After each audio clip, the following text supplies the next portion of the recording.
Well, 6 months ago, we started the CMAX Premier League season here at Softball South Australian. And this afternoon, we have our first elimination game. It's a battle between the third place Sturt Falcons and the fourth place Glenelg Rebels. Winner into the prelim final. Loser, their season comes to an end. Good afternoon, good evening, good morning, wherever you are watching around the world. My name's Eric Ballnar, joined by Bill Benedictson, a couple Canadians on the call. Canadians turned Aussie. Bill, thanks for joining me here. They said it would never happen, but here it is, bud, me and you. It's an interesting one. It's the third place Sturt Falcons, and how they got to third was just chaos on Wednesday night. And looking back, it's probably easier to explain it that what they needed to do was win but not allow 6 runs. They won, and they allowed exactly 6 runs. It ended up with a tie exactly with West Torrens on wins and runs allowed. That's the tiebreaker. It rolls back on head-to-head, and Sturt are playing in an elimination game instead of a double chance. But an amazing season for Sturt. They're just consistent from start to finish every year. They're always in first, second, or third. They're playing in the finals, and it's no different this year. Yeah, I agree. Wednesday night was chaotic and exciting. We got to see, we didn't see Sturt's game, but we were watching on iScore. West Torrens was winning easily and then basically had to defend a run. Was well up. It looked like they were going to pitch Talia Sutton, but instead went to Drzinski just to make sure they didn't concede that run, because as you said, it went to runs against, which are tied, and then head-to-head runs against, which West Torrens had the advantage. Meanwhile, Glenelg, an amazing story once again. Now, just a few years ago, they didn't have enough players or quality of players to put a team in the Premier League. Now, a couple years later, a couple years of rebuilding, a huge transfer, which we'll talk about at length in this broadcast, and for the first time in 7 years, Glenelg are back in the finals, and they've just sort of been this feel-good Cinderella story all year long, and now they have a chance to cause some damage in the finals. Yeah, they were the battle-back team. How many games did we watch that they looked like they were down and out and came back, beat Port Adelaide, and a couple of big come-from-behind wins? I think Nat Brinkworth might be in the running for Coach of the Year, the way she's managed all the injuries they've had. And some of those players actually coming back, as we see in the lineup tonight. I don't want to steal any thunder, but Gemma Cochran, who broke her hand or wrist, is back in the lineup tonight. It's the never say die Glenelg Rebels. Now, one intriguing layer about this 3-4 game, since COVID, the team that's won this game has gone on to the championship. Meaning that tonight, the way it works, there's a 1 versus 2 game and a 3 versus 4. The loser of this 1 versus 2 game, who plays the winner of this one after, has lost every time. There's been a straight sets loser in each of the last few finals since COVID. So the winner of this game, historically, since COVID, has gone right to the grand final. So you get hot playing elimination softball pretty early on. It has that sense of urgency. And as the teams take the field, let's take a look, and I think there might be a couple late changes. We'll see if there's no changes. We've got the confirmation from the umpires. There's a look at Sturt defensively. Sarah Tonkin, one of the best catchers in the competition, and Belle White, who is going to be probably one of the top 3 favorites, you'd think, heading into tomorrow night's Cap Coral medalist. She's one to watch at shortstop, quick release. She's just an all-around great defender. Oh, absolutely. Having a fantastic hitting season as well. In their first year, out of national competition, duties, seems revitalized out there, playing very well, hitting very well. She is the Olympian. Now, this is Sydney Horton. She is leading things off. She is a product of Georgia Southern in the NCAA.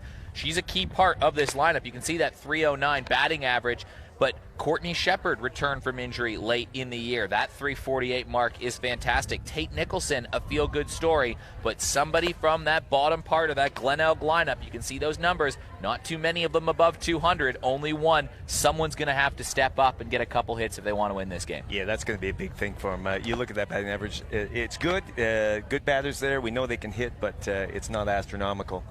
I'm still surprised that they've got Horton catching and Shepard's not in the catching role, but at third base. We'll get to the defensive makeup of Glenelg when they come up to bat, but let's get this elimination final underway. Zolly Adams, a promising young pitcher with Sturt. 2.03 ERA this season. She has been consistent. She doesn't blow up too often, so you know she's going to give you a competitive outing. Sydney Horton will lead things off.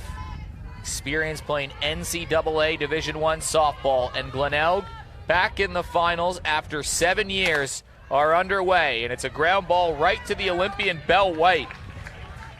And already you get to see those quick hands from Belle. How about that? Sydney Horton batting from the left side and jumps on the first pitch. Hard hit, but a perfect little short hop to Belle, and throws a cannon across there to Riley Moore to get that first out.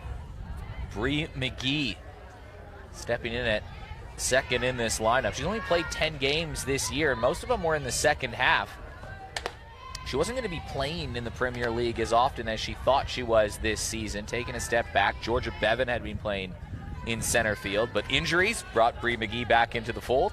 And Georgia Bevan, unavailable today. She's with the Adelaide Crows over playing Gold Coast, as this is chopped over towards second base, and Rachel Tonkin makes the play. And this is probably the start you'd want from Zolly Adams. Contact, nothing hard hitting, couple easy outs. Perfect start for Zolly. Go after the batters, make them put in play, and let your gloves do the work. Little light pop fly, slight bit of sun there, but Rachel Tonkin keeps herself turned sideways so she's not looking right into it. Retires the second batter. Courtney Shepard, the third batter in the lineup for Glenelg. Sort of a star-is-born season for Courtney Shepard. She had put together a couple really good seasons, and this year hitting .348, the leader of this Glenelg side in the 17 games she's played. She's turned in to that key cog in the Glenelg lineup, and a big reason that they're back in the finals after so many years. 1-1 count she'll face.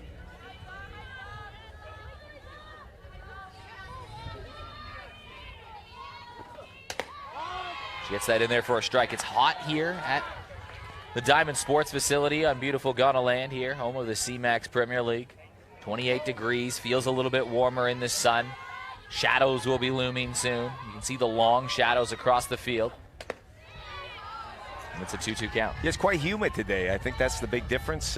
We've had some hot dry the last week during the open men's and the break. The ladies all had a break. But it's a little sweaty today. You can see the puffy clouds if you get a shot of the outfield. And Courtney Shepard has shown her patience this year, and she's worked her way back in the count. It's full.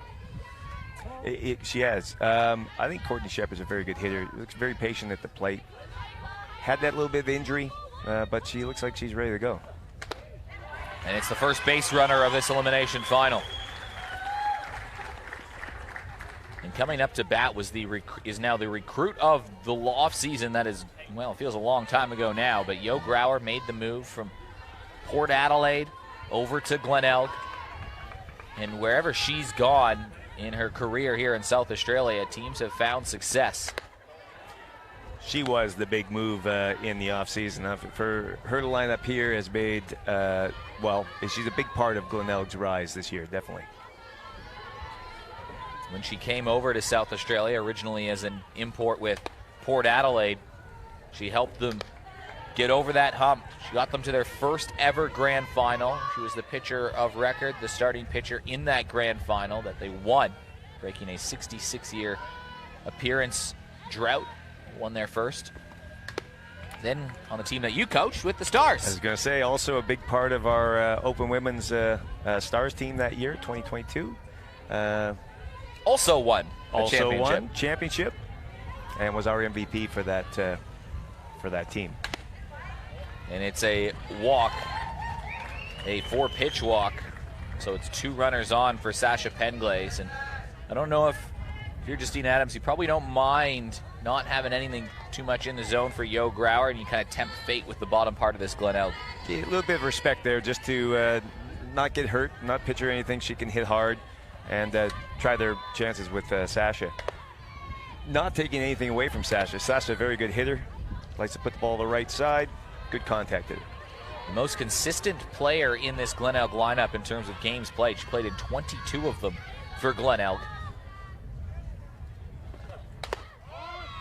It is a 24-game season. No one was able to play in all of the games. This team was just riddled with injuries, especially in the back half of the year. And they still found a way to claw their way into the finals. Now Zolly Adams just struggling with her command just a little bit. A couple free bases, has a runner in scoring position for the first time today.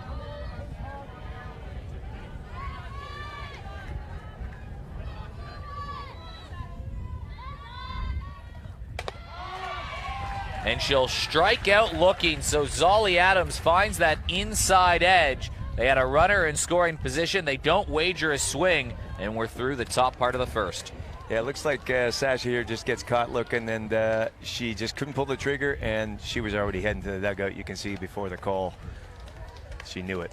Well, we'll take a look at the lineup defensively for Glenelg, and you can see here the outfield, Bree McGee. She's been playing great at center field since she's been sort of thrust in that position due to some injuries moving around. Tate Nicholson, a big breakout player as well at second base. The big one here, Jade Peterson getting the start. Grauer's at first. I'm sure she'll pitch at some point this game, but that was the decision that Nat Brinkworth had to make, is who do you open with, Jade Peterson or Yo Grauer, knowing both would play in there, but Jade getting the start. Yeah, that's I'm quite surprised, but it's probably the best way to go. Jade, always the leading strikeout, one of the leading strikeout pitchers in the Premier League. Go with her first up, and then you got Grauer to come in, and Grauer throws a little harder, so the speed's going to improve a bit there. 2.42 ERA for Jade Peterson and 107 strikeouts in 74 innings, but the lineup she has to face, well, it's daunting for the best of them, especially in that top half. Sarah Tonkin, Belle White, Maddie Cameron, 1, 3, and 4 in the lineup. They are ranked number 2, 3, 4, respectively, in the batting title this season, and all of them putting together some phenomenal efforts. Sarah Tonkin's turned into a real leader of the Stars as well. It has been a pretty formidable, especially top 6 in this lineup. Yeah, that on paper looks like danger right there. Nobody below 300 all the way down to the 7th batter, and even then it's only 293. So yeah, there's not much break there for Jade or for Yo. They're hitting .352 as a team, Sturt, this year. It leads the competition. No one hits the softball like Sturt can. And a pair of Tonkins will lead things off. This is Sarah, formidable duo of the two sisters. Sarah hitting .470 this year with 11 walks and a .545 on-base percentage. It's been a while since they've had Rachel in the number 2 spot. She has grounded over towards third.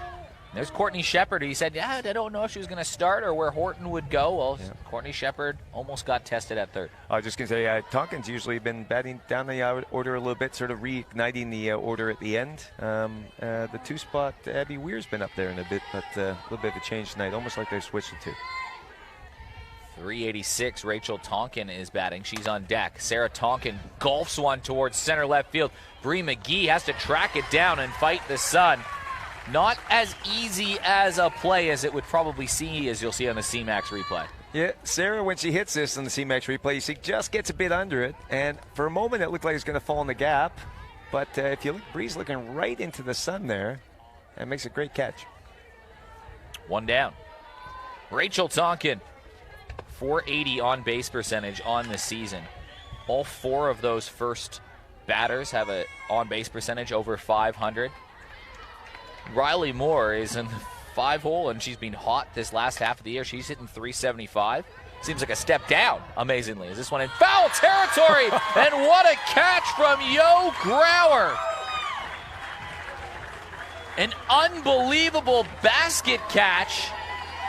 Shades of Willie Mays for Yo Grauer. Over the shoulder, running back, and throws the glove out, and soft hands just watches that one right in the glove. You know, when you see that lineup first up and you think you got Yo at first, and there might be a defensive weakness with that, she's shown right there she's capable to play anywhere. Belle White steps up to bat, and that is how crucial that out is, getting both of the Tonkins down. It means that Belle White has nobody on base. Now, she can put it over the fence. She's done that this season. But a phenomenal year with 21 RBIs, 10 extra base hits, hitting .541 on the season. No one would call you crazy if you said she could win the Kath Coral medal tomorrow, and she knocks one to right field. It's in for the first base hit of the game in front of Sophie Walkup, and that is why getting those Tonkins out was so important. Yeah, good piece of hitting there by Bell. Almost took the second base there when the throw came in and kind of skipped past. It would be Sophie Kinnear at short, but was backed up well. Maddie Cameron returned to full-time softball this year, and what a season she put together. 29 runs batted in. She's got one on base here. And she swings at the first pitch. It's a slow roller over to second, and it's bobbled on the transition by Tate Nicholson, and it's 2 runners aboard for Sturt. In the replay here, you watch it, it kind of fooled Jade. It looked like, you got Maddie Cameron swinging the bat. You're expecting that thing to come back hard at you, and she kind of got jammed, and it handcuffed Jade, allowing Bell to slide into 2. No play at first.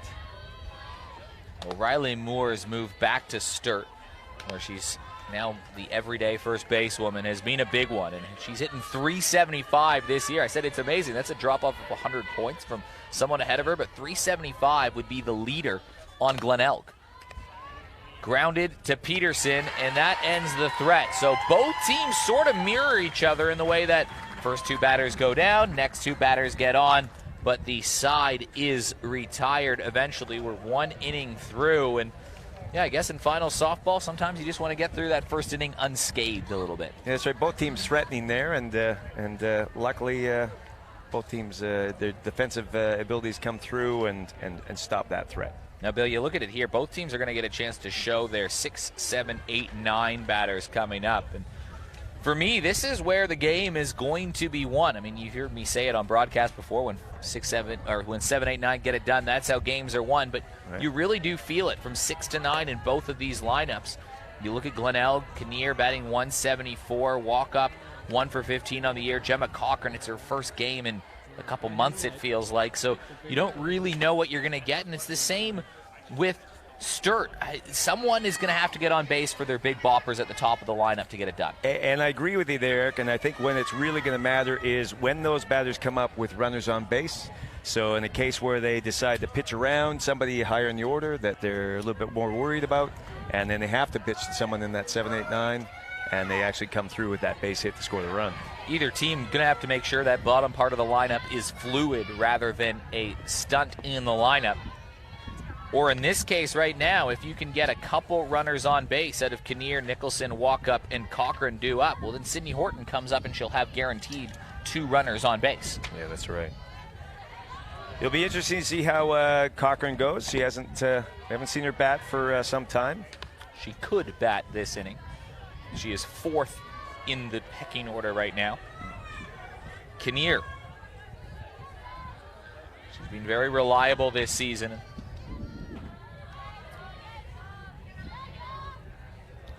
Glenelg seemed to have had a different hero in every game they played, just a scrappy group that kept coming back in games. But one of the reasons they were able to stay in games is because defensively they had really shored up from years past.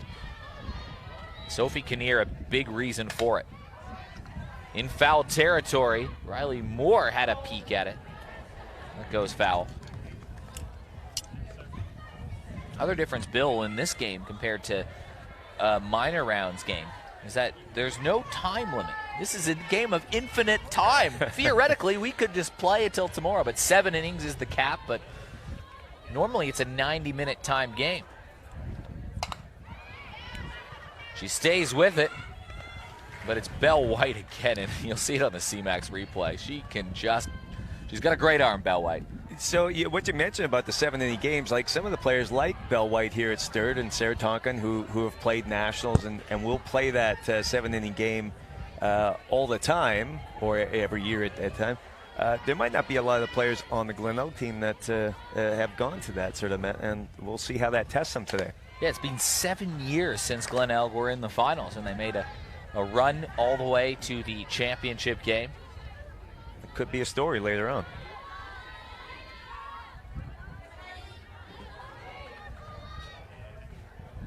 Tate Nicholson has been a feel-good story, a junior player who hit 300 this year in her 16 games played, the most she's played at the A-grade level. Yeah, I remember Tate in the Dragons program a few years back. Good youngster, trying hard, working through. Obviously, it paid off. She's kept at it. She's in the starting lineup today. Grounded back towards the pitcher, Zolly Adams. Oh, that ball almost sailed, but Riley Moore, that is the value of a very good first basewoman, and Riley Moore had to bring that down. Little chopper there, and yes, the throw high. Riley did well, actually, to go up and come down on the bag. You get a first baseman that might stretch a little bit early, and they can't make that jump because they've already committed. She hung back and made a great play. Sophie Walkup, 1 for 15 on the season. Again, another player that's being thrust into the spotlight. A few injuries to this Glenelg side. Nat Brinkworth has had to get creative in the last few weeks of the season with the roster that she's put together. Yeah, just moving around, like as you said, bringing Horton into catch because Shepard was out. Kinnear at short, where initially Horton was at shortstop. They've been playing a game of chess, just moving pieces around, and it's working out for them. Here they are in the... This is grounded up the middle. Ranging over is Tonkin. She makes the play. It's a 1-2-3 inning.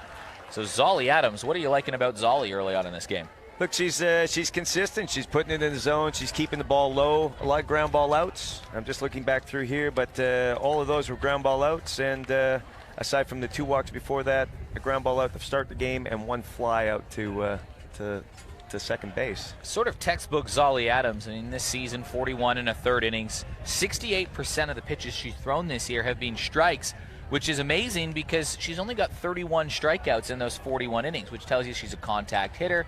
She's a smart pitcher, right? Like, she pitches where you don't want it in the zone. It's in the zone, but it's not in your sweet spot and induces some contact. And the game is about getting outs, and that's what she does well. Absolutely. That's going to be the secret for her today. If she can continue to do that and not give up something, fat or a little bit up in the zone where these Glenelg hitters, they can get on it and hit it hard, she'll have good success. You got to trust those defensive gloves behind you.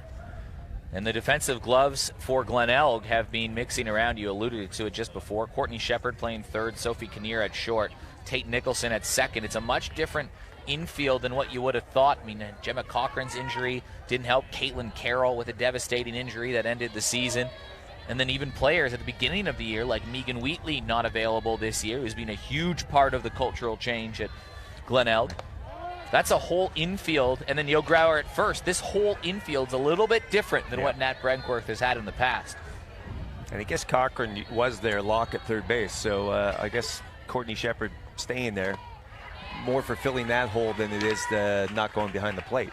Well, you take a look at all the stars of the Premier League. Is Hannah Hutchison certainly a rising star?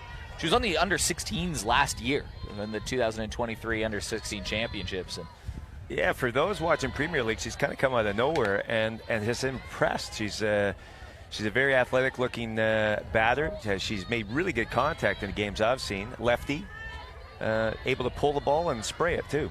12 for 28 this year. That's a 446 average since her call-up around Christmas, those 12 games that she's played. And she's just 16 years old, so you can see she's tall as well. She's got some power about her. You can see it there as she bashes one into foul territory. We talk about Courtney Shepard over at third, and so many of these Premier League stars we see in the CMAX Premier League have had the ability to move around the diamond. Sarah Tonkin, catcher, she's played third. Belle White, shortstop, third. And a strikeout from Jade Peterson. It's her first of the day for the strikeout queen at 107 on the season. One down. Crafty pitcher, Jade. You don't know for sure. She's in, she's out, and that one outside edge, framed very nicely back there, gets the call. Abby Weir hitting 293 in the lineup. Another young Sturt product. Sturt just seemed to churn out great junior players that either move on to that senior squad or move to another club and get some starting time on a Division I side. And now Jade Peterson grooving a little bit, rides one up inside. It's an 0-2 count. Yeah, she's coming after this bottom half of the order, especially in this situation with nobody on. 2 out, or 1 out, sorry. Softball factory, that is Sturt Falcons Softball Club.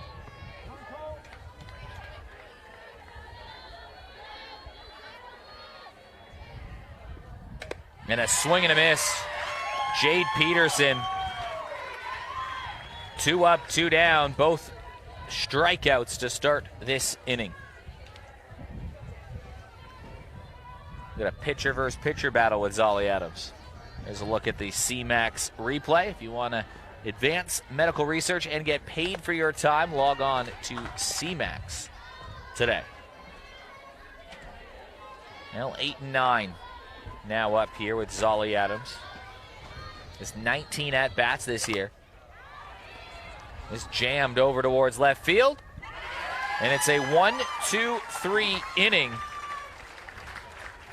Both teams really are mirroring each other. They had the first 2 outs of the game made by both teams, and then the next 2 batters got on. Runners on first and second, 2 out. The 5th batter retired, and then both teams getting a 1-2-3 inning here in the second. So it's monkey see, monkey do, I suppose, a little bit right now.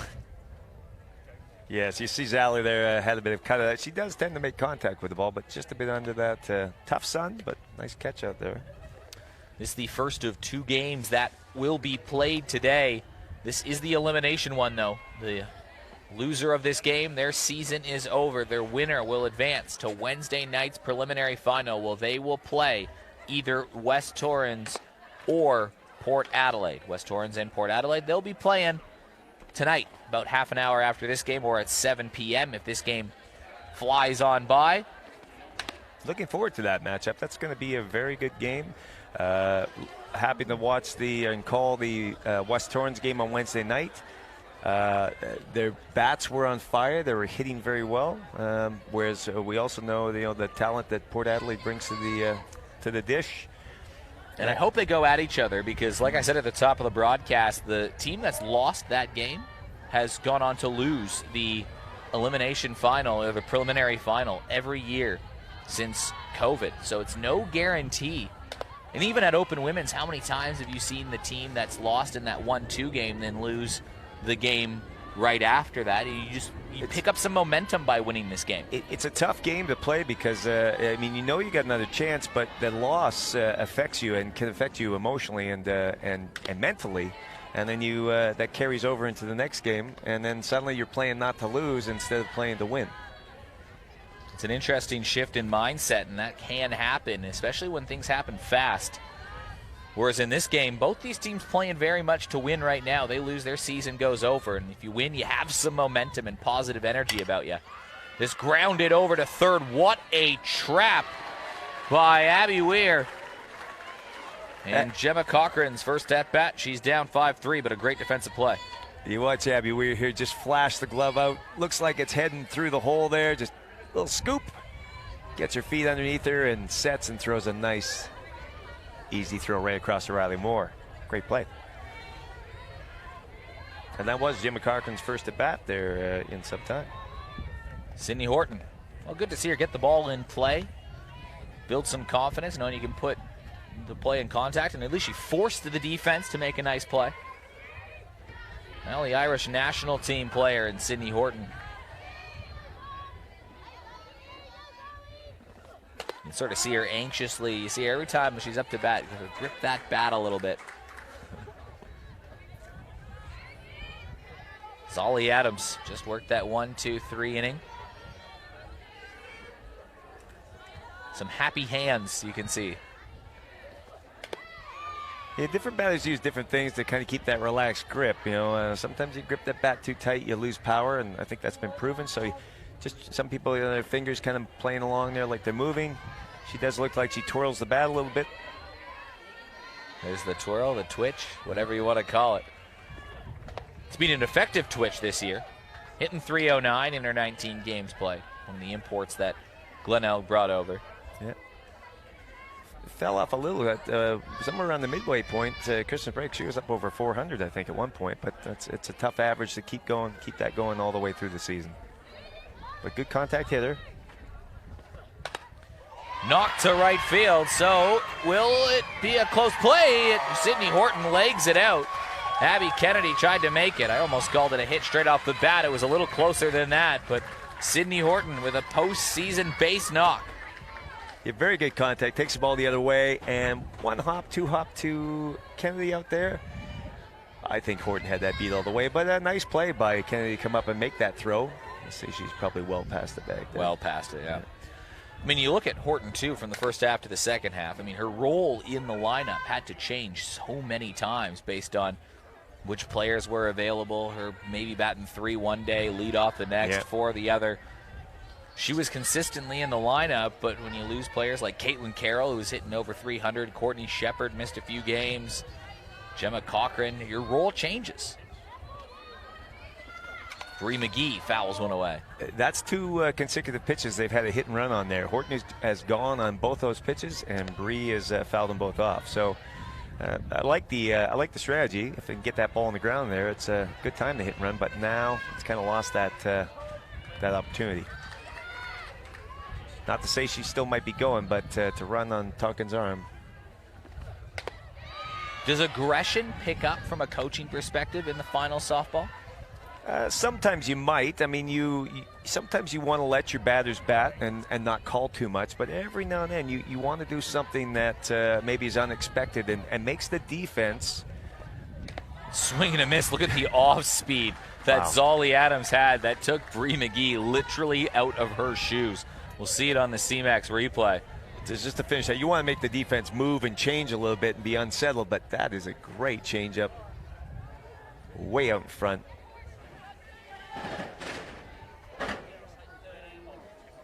And is that maybe Sturt sensing some aggression here from Glenelg? You have a hit and run on. You can maybe throw that changeup knowing that you're a little antsy to hit. Get someone out front early. Yeah, possibly, because if they did put it on again, well,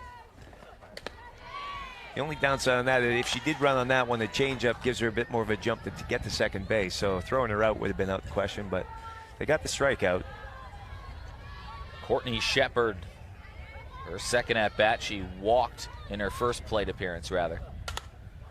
Makes some contact with it, but fighting the sun.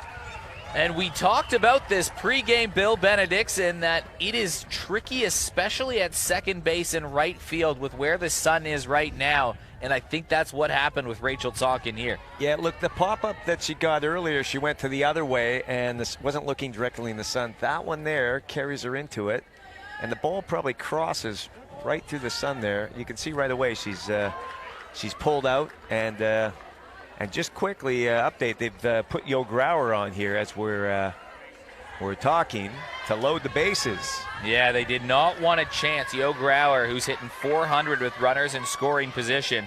There are 2 outs on the board, but the bases are now loaded. It's a dangerous game to play, but Yo Grauer consistently the last few years, one of the most powerful and dangerous hitters, especially with scorer's position. Yeah, this is they really want to think how they're going to do this here. Like 2 out, you can go after it, but Yo Grauer is a really good hitter to all areas of the ballpark. I mean, she can pull the ball, and she's hit doubles, as you saw in the Open Women's back in 2022, all the way out to the dental school sign there.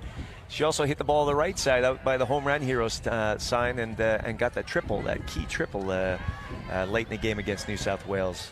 So Zolly Adams, who has 68% strike rate this year, had a 4-pitch walk to Yo Grauer in her first plate appearance and the intentional base on balls in this game. And a first pitch swing. Glenelg will score the first run of the game. Sasha Penglace. Well, Sasha Penglace is a good contact hitter, and there she comes up, first pitch swinging, and a clean single. 1 hops to left field. Well done to keep that in front and only let 1 run score on that. It got out there so quick. Well, it's always a dangerous game. I mean, there was a runner on third because they loaded the bases. Had they not intentionally walked Grauer, well, we don't know what Grauer could have done. She could have flown out. She could have struck out. She could have drilled one over the fence and a 3-run homer. But what we do know is that the intentional walk put a runner on third, and Sasha Penglaze, who hit 189 all season, comes through with an RBI, the most consistent player in the lineup all year, 22 games, puts in the first run. It was, look, some would say it's the right call. It's not pitched to Yo, but when they did it, it did move everybody up a base. It wasn't like they had a base open. So bold strategy. In this case, it didn't pay off. But who knows? Maybe just the one run. And like you said, if Grauer had hit a gap, could have been more than one. And now there's 3 balls and no strikes on Sophie Kinnear and no bases to put her. This has to be a strike or it will be a run. And it's another run. And now you can probably say the intentional base on balls has backfired because 2 runs have scored, which is exactly how many were on base when Grauer came up. Yeah, you're great there. And we also getting into that 7, 8, 9 order that we said earlier could be the difference in this game, and especially with runners on base. Will Tate Nicholson fire now with 2 out and bases loaded? So there was a runner on first, and then it was soft contact. This has been a swing of 6 pitches, 5 pitches technically, Bill, where there was a runner on first and 2 outs, and then Courtney Shepard, it wasn't anything hit hard. Tonkin lost it in the sun a little bit, it dropped. Then an intentional base on balls, then a first pitch swing from Penglaze and 4-pitch walk to Kinnear. Yeah. And in a span of 6 pitches, they went from 2 outs, 1 on, to bases still loaded and 2 runs across the plate. Well, you go back to that soft fly in the sun. That was the 3rd out if it's caught, and none of this happens. 6 pitches have changed this game, and now Glenelg, with their 8th batter up this inning, have a 2-0 lead in an elimination final. Tate Nicholson through the junior ranks into the senior squad, cemented a playing opportunity because of injury and cemented her spot in the lineup because of performance, hitting 300 in those 16 games. A great story. She's got bases loaded in the finals.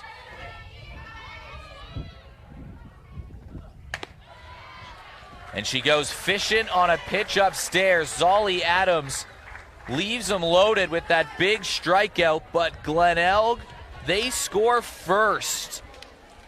They create something out of nothing, and it's 2-0 just like this. Well, that's a good call, something out of nothing.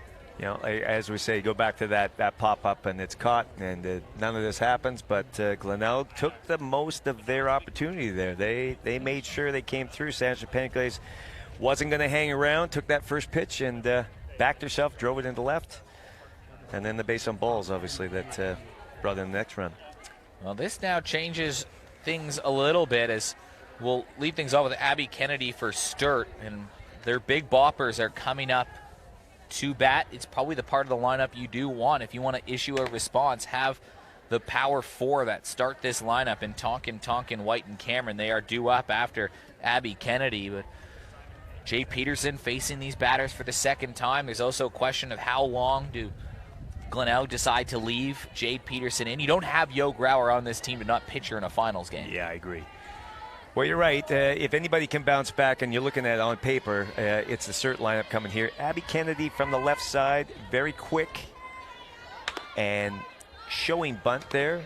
You know, she gets a running bunt down and gets on, and then the fireworks could start after that. Jade Peterson was the key recruit for Glenelg last season.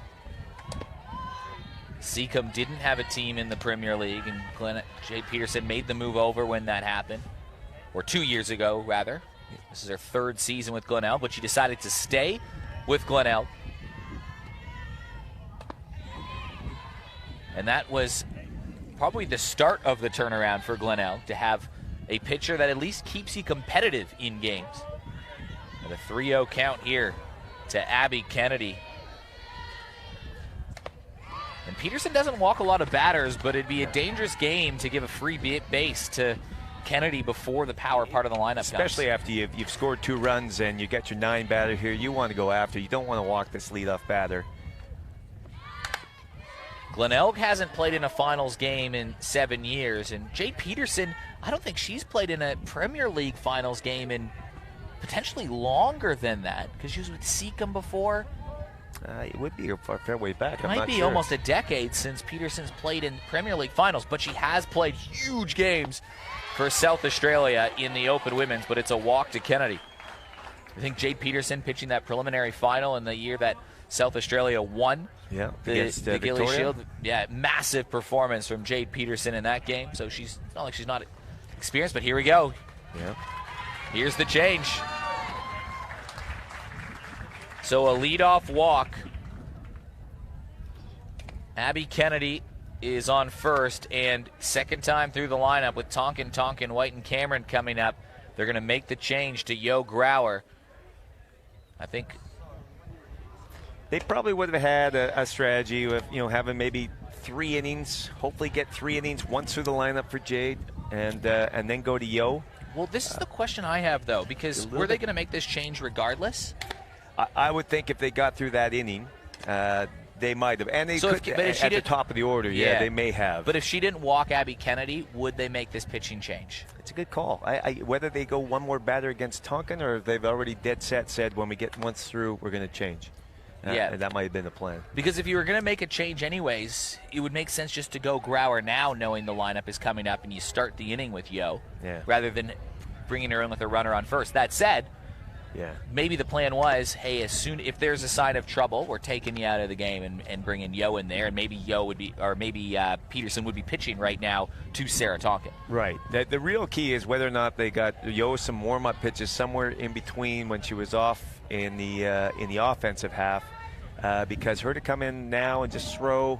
I mean, I know she threw pregame, but to come in and just throw those 5, it's hard to get themselves in the right frame of mind. Well, she'll start with a runner on first, and it's a ground ball right to her. So Yo Grauer in the game, but Sarah Tonkin, who it's .470 on the season with a .545 on base percentage, had one simple job: lay down the bunt, and she's done that well.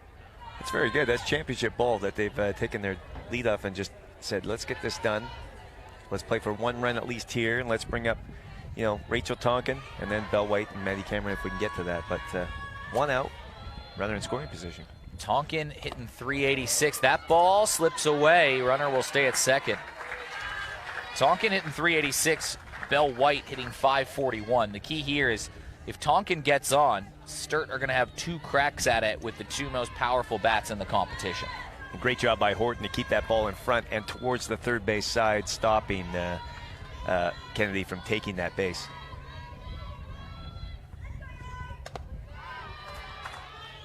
And it's a ball from Yo Grauer. 2-0 count. Grauer with an ERA around that 1.5 mark this season. Only here for 10 games this year. That bunt popped straight up in the air. Probably bunted ball 3 there. That was quite up. And if there's been one thing and one weakness that occasionally when Grauer starts a game, sometimes her control is not quite dialed in. To come from first and have those 5 pitches, not quite honed. Once she gets rolling, she's very tough to hit after that. Well, she's rolled her way back to a 2-2 count. That leadoff walk, though, to the 9-hitter, Abby Kennedy, looming large right now. Belle White on deck. And it's cracked to left field. Played by Penglaze over at left. And Belle White is going to have 2 runners on. Wow, that was a solid piece of the ball there. The crack, and you can see it's a missile. And fortunately, right at Penglaze, who is playing in shallow, either side of her, and that ball goes to the fence. That might be the hardest hit ball I've ever seen Rachel Tonkin had. Bit of a conference now. They're just trying to resettle. Think about what they want to do on the 3-1 split here. Got 2 fairly fast runners, 1 on first, 1 on third. Opportunity to let them steal and see what happens in the rundown. Defensively, do you play for your out? Let that 1-run score? I'd say they probably won't. They'll probably have second base come in and cut it. Then again, Belle, good contact hitter, can also put the ball in play, also bunt for the team. And as I said on Wednesday night, and they didn't do it, a squeeze right now would be a perfect There's so much strategy at play because Glenelg, too, Showing would bunt. have to consider at some point walking one of the next two batters, depending on the situation as well. That card is somewhere in your mind.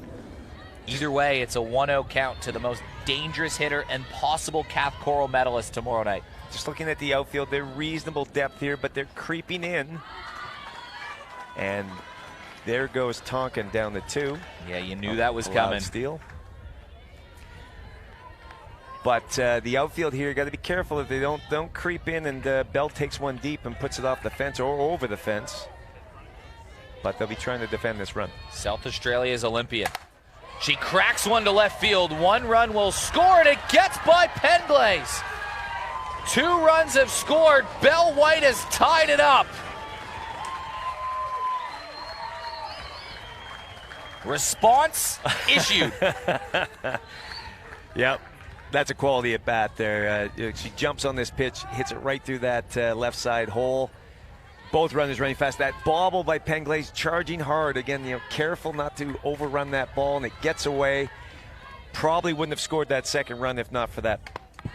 Maddie Cameron had play. 29 runs batted in this year while hitting .446. And more importantly, too, that bobble allows Bell to go to 2, and now she's in scoring position as well. With Cameron and Moore due up. 2 very good hitters. That ball is in the dirt, and that's going to bring Bell White all the way to third, and now a fly ball from Maddie Cameron, who normally goes early in counts, has taken a couple pitches. Yeah, Maddie Cameron is a notorious first pitch hitter, and, well, pitchers know that a bit. They're pitching a little careful here. 2-0, 1-1 count, sorry, 1-1.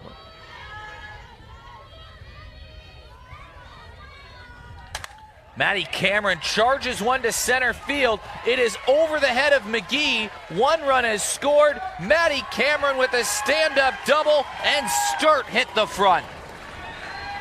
Well, I think we kind of predicted, or we said that on paper they look like the lineup that could come back and hit and do this, and they have put it into practicality. Maddie Cameron in the situation she loves, where you got a runner in scoring position, 2-0, she can have a hack, and she gets most of that one. And Bell White trots home. Well, it all sort of started with that leadoff walk to Abby Kennedy, who's just hitting 171 this year. She gets on base. It changes the complexion because Rachel Tonkin's hit at 2 was massive over to left field, and it allowed what was a worst-case scenario for Glenelg after you scored is they would have said, as long as we don't have a couple runners on for Bell White and Maddie Cameron, we're going to be good. Well, they had a couple runners on, and they combined to drive in 3 runs. Yeah, absolutely. Textbook if you draw it up for Sturt. If you're a coach in the dugout for Sturt, you say, all right, here's what's going to happen, Abby. You're going to get on base. Yep. Then I just need one of the Tonkins to get a hit, and we're going to be sweet. If you go back and look the other way, now, mind you, they pitched to Bell White when they had runners on second and third. You could put Bell White on in that situation and go to Maddie, but... Up against the wall, Horton makes a big play to retire Riley Moore and take another dangerous batter out of equation. You watch in the replay, she kind of twirls around a little bit and does well, a little bit overrun, but stays with it. And has good hands here. Has circled around a bit, but it comes back a little on her. And just enough on the stretch to hold on to that. Hannah Hutchinson. Second out. Under 16s last year. Premier League brought to you by C-Max. Finals this year. Struck out her first time up bat. That was against Jade Peterson. This is against Yo Grauer. And she struck out after a solid foul ball down the first baseline just before that. Got a nice swing. You know, if you change the 1 to a 7, it reminds me a bit of Pippa Atkins, who used to play for Sturt and also on the Oakland women's team. Tasmania's finest. That's right. Yes. Hannah Hutchinson, 446 on the year. Since Yo Grauer's come in, she allowed 3 hits, but she gets a strikeout to end the inning. That's her first. But White and Cameron smash a couple of doubles. They score 3. They entered the inning down 2-0. They leave it up 3-2. Yeah, rise ball there. Nice pitch from Yo. No chance for Hannah. It's a tough situation for Grauer to be put into. Top of the lineup, runner on first base. a pitcher who historically has to earn her way in the game a little bit.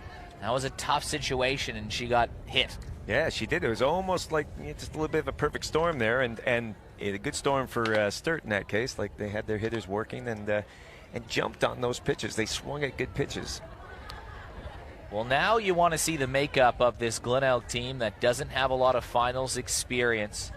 They had the 2-0 lead. They saw how quickly that can disappear. Now they've got to keep themselves competitive and wait for their next opportunity, because there will be one. Oh, there will be. And if anything, Glenelg has been the battle back team this year. And in all the games I see, they look like they're down and out, and they've come back, and they keep putting bat on ball.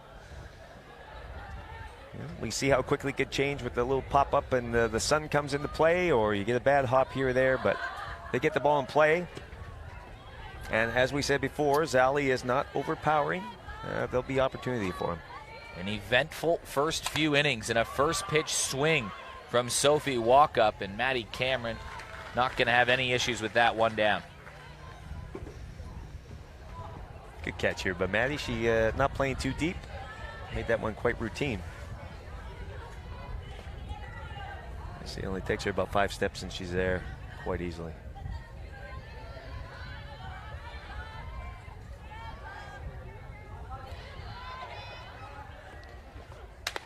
Gemma Cochran up to bat right now in her dramatic return back to the finals. She's now playing first base. Put the ball in play last time, but just a soft tapper. Can she get on base for that Glenelg top of the lineup? Fishes that one maybe slightly out of the zone. It's an awkward spot again, and coming all the way to the edge of the infield, Maddie Cameron makes the play. We'll take a look at it in the C-Max replay. Did well. Again, Maddie Cameron plays quite shallow. Rachel Talkin starts for this one. You can see very quickly goes, I don't think I got this one, but Maddie calls her off.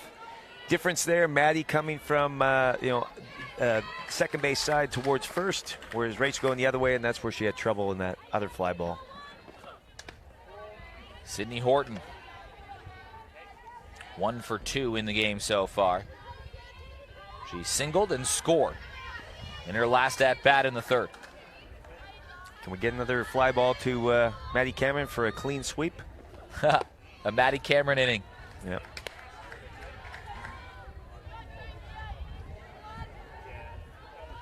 Zolly Adams has pitched well. Pitch to contact. She does have 3 strikeouts.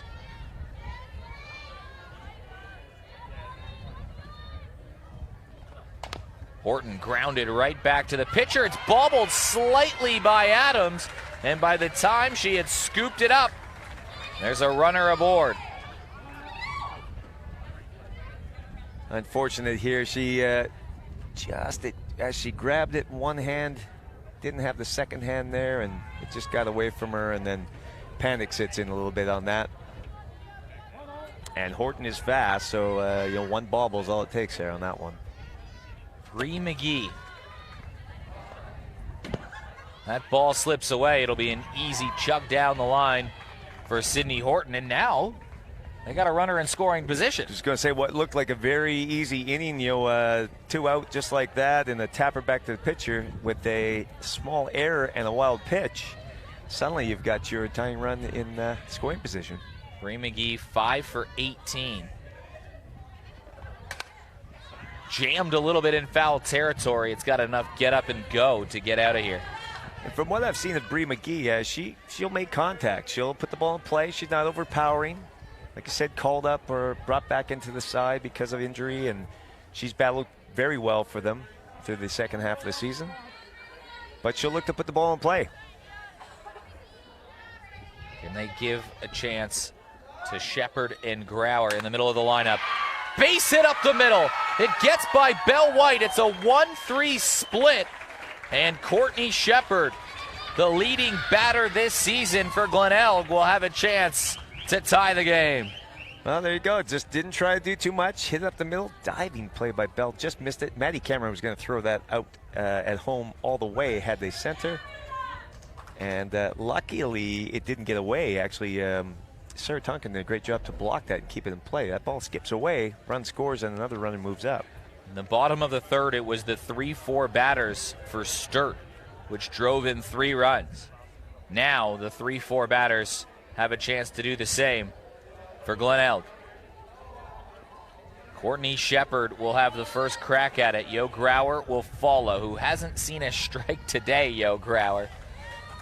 This is a huge at-bat for Zolly Adams right now. Most definitely. They want to have to go after Courtney here, but being careful that Courtney can hurt you here. She can hit the ball. And first pitch swing right to the sure-handed White. Whoa, he was almost in the dirt. That's a big play from Riley Moore at first to make sure she can handle that. That's not as easy as it looks. Here's the C-Max replay. Lickfeld gets this on 2 hops and throws a bullet, but yes, a little low. Got to turn the glove down and did well to stay behind it. That ball like that, thrown that hard, gets you in the palm of the hand and pops out. Is that trusting your first basewoman too? Just saying, I'm going to throw it as hard as I can in your range, and you have to make sure you get it. Yeah, I suppose you're right. I mean, Bell's got to have the faith over there, Riley, and Riley's got to know that Bell's going to unleash a cannon there. She's not going to hold back and try and, shot put it to you. So, yeah, that's trusting your defense right there. Well, you can see also those Sturt players on defense all wearing the green ribbon on their jerseys right now. It's for a teammate going through a cancer battle right now. Tash Straps. Oh, correct. Okay. So our thoughts with Tash is, I know that she'd be here and in the lineup if she was healthy and able. So our best to Tash Straps. I'm sure she's tuning in as well. You can see all the players wear it out there.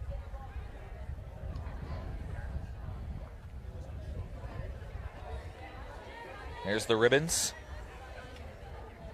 And Abby Weir will lead things off 7-8-9. It was, hey, that's what I always say, 7-8-9, get it done. That's how games are won. Well, it was 9 that got it started in that last inning. And they scored some runs. Yep, Abby Kennedy's leadoff walk.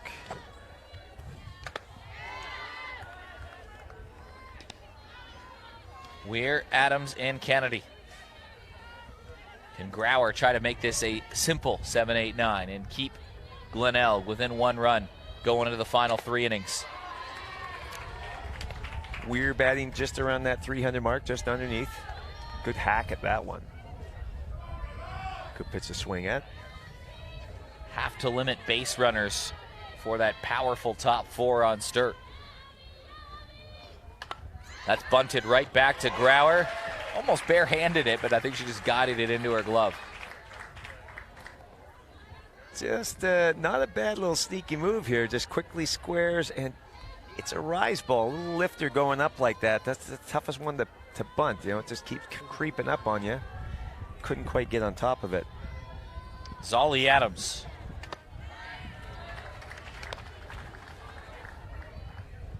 Grauer working her way through the first time through the lineup, trying to limit the at-bats.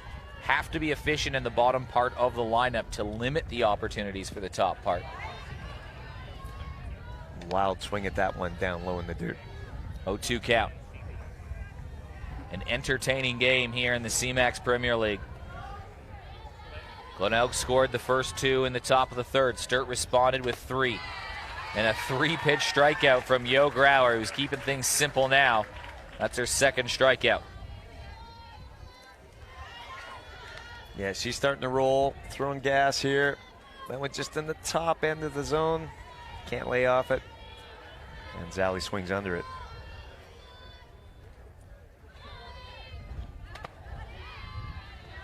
And yeah, Yo Grauer finding her groove now here, finding the strike zone, mixing up paces.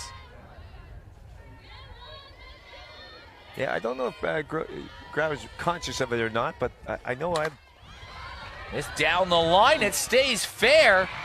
It was an ambitious play to pick that one up if you're Courtney Shepard. I don't know if it was going to go foul or not. Yeah, from our view down here, looking down the third base line, Eric, you're probably on it more than me. It looks like it's going to roll foul. I thought so too. Here's a look at the C-Max replay. And I think that was. I think it was too. There was a lot of room. Especially with really, really, really speedy wheels here, Abby Kennedy. You almost at that point got to hope. If you're not playing up, you got to hope that's going foul and let her have that. She's stealing. And Kennedy's going quick again. That slips by, and pressure on the base paths, and because of that, all of a sudden, it is a runner in scoring position for Sarah Tonkin, who had to lay down a bunt earlier, and now she's going to get free rein to swing. Yeah, you can see here umpire Nikki Wong signaling obstruction because she never ever had the ball, and Abby Kennedy slid into her. Bit of a check swing there by Tonkin. I don't think anybody appealed. Or did, what's it called? 1-1, okay. Tonkin to third. Picked up from Shepard across the diamond, and another nice play at first base. That's a tricky one. Gemma Cochran back in the field, trying to get that softball feel. Had to make that play, and she did. Yeah, that's a nice play. Bounce right back with that ground ball. She comes up, sets her feet, throws a little low, but well done. Both hands on that one, showing it. Well, we're about to hit the hour mark. We're 4 innings through, so here's your CMAX game reset. Glenelg, the away team, number 4 seed, playing number 3 seed, Sturt. The loser goes home, winner to the preliminary final. Well, it was Glenelg that struck first after both teams mirrored each other in the first 2 innings. There was a 1-2-3 inning in the mix. There was a couple base runners on first and second. And in the third, Glenelg struck. They had something out of nothing. A misplay over at second allowed Courtney Shepard to reach. Yo Grauer was intentionally walked with 2 outs to load the bases, and then Sasha Penglaze and Sophie Kinnear made Sturt pay by going back-to-back singles, or one single, and 1 4-pitch walk to put Glenelg up 2-0. Leadoff walk to Abby Kennedy prompted a pitching change to Yo Grauer, and then Rachel Tonkin, Belle White, Maddie Cameron all had hits in succession off Yo Grauer. That scored 3 runs. It made it a 3-2 game. Grauer clean in that last inning. Also, so was Zolly Adams, but now there's a pitching change for Sturt. Yeah, we got Ollie Durham coming in now to pitch, and we did know she was probably going to come in at some point in this game. Facing their leadoff batter in Yo Grauer. It's be a good matchup here first up. Ollie Durham was pitching, started the B-grade game earlier today out on Diamond 2, and that game went about 2.5 hours plus into extra innings. They had to actually come and get Ollie Durham from that game and bring her over here to get ready for this drag one. her over here. Literally dragged her, yes. I saw Coach Justina Adams actually walk over there, and very shortly Ollie Durham came over afterwards. Well, you knew Ollie Durham would be a big part of Sturt's plans when opening game of the season, there was Ollie Durham pitching.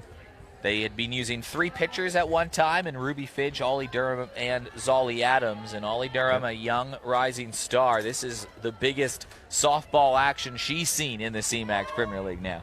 Some good words there for Belle White, in your ear, just saying, have fun, you can do this. It's good to have an Olympian right there in your ear telling you, hey, we're behind you, we can do this.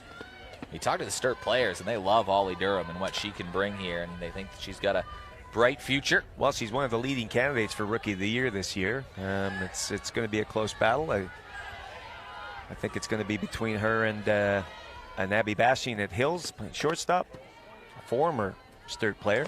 As you're talking about the Sturt softball factory here, churning out great players after great players.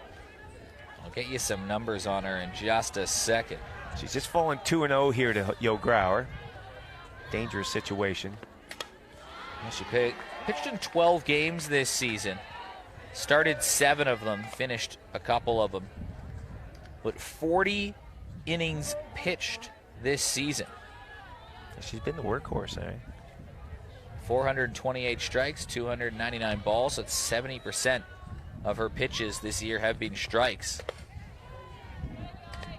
And a 2.25 ERA this season. That last pitch just a little off the plate there, trying to tempt Grauer. Now she's fallen 3-1 behind. Grauer in a really good hitting situation. But reaches for that one, surprisingly. Probably would have been ball 4. It could have been. I didn't think they were going to come after and for Yo to swing at that one. Late swing, too. I wonder what it looks like. It might be a bit deceptive on that pitch, tailing a little bit out. It could be.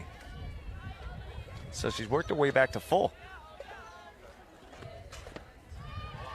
It's a free base, so Yo Grauer, 3 times she's come to the plate, 3 times she's reached, twice by walks, once from an intentional walk. So Grauer is, well, she's not batting anything in the finals, but she's got an on-base percentage of 1,000. Well, it shows Sturt, the coaching staff got a game plan in plan there, and they're not going to let Yo hurt them if they can help it.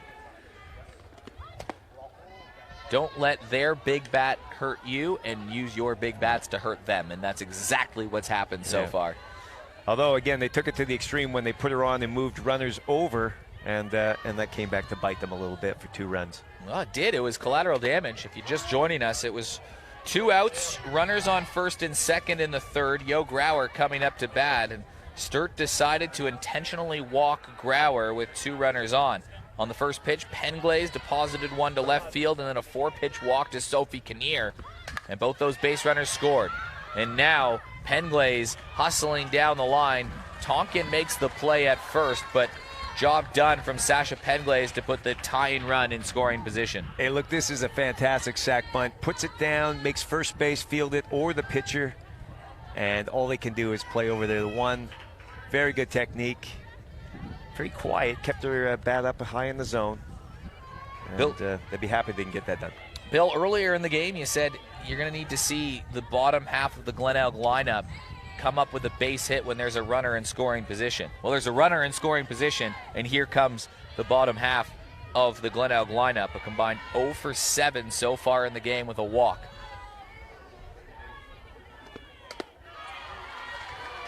This time through, though, they're facing a new pitcher. And only they're very, very consistent. And that one just a little bit up. Sarah Tonkin, a little walk out there just to try and settle her a bit.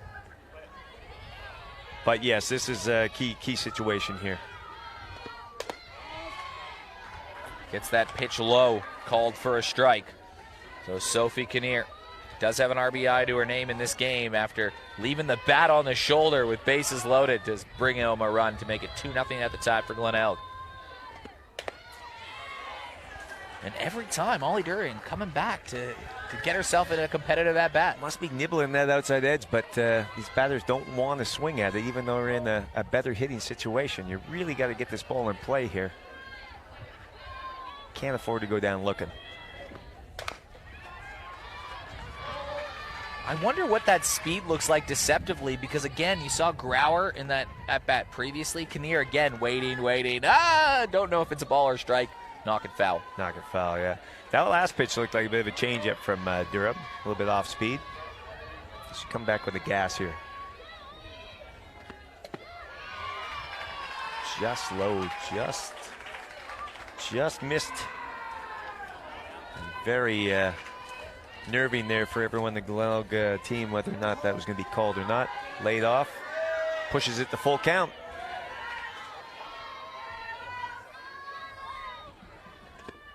Swing and a miss, a huge strikeout from Olivia Durham, who was working her low and then goes with something up, and Sophie Kinnear swings through it. Yeah, a little bit of a smile to her face after getting that one, but you're right. Down in the dirt, and then just up. And she swung under, and they got 2 out now. Still got to run in scoring position, but the threat doesn't seem as bad with 2 out. A battle between 2 of South Australia's junior stars. Junior stars turned senior players playing in a final. Ollie Durham versus Tate Nicholson.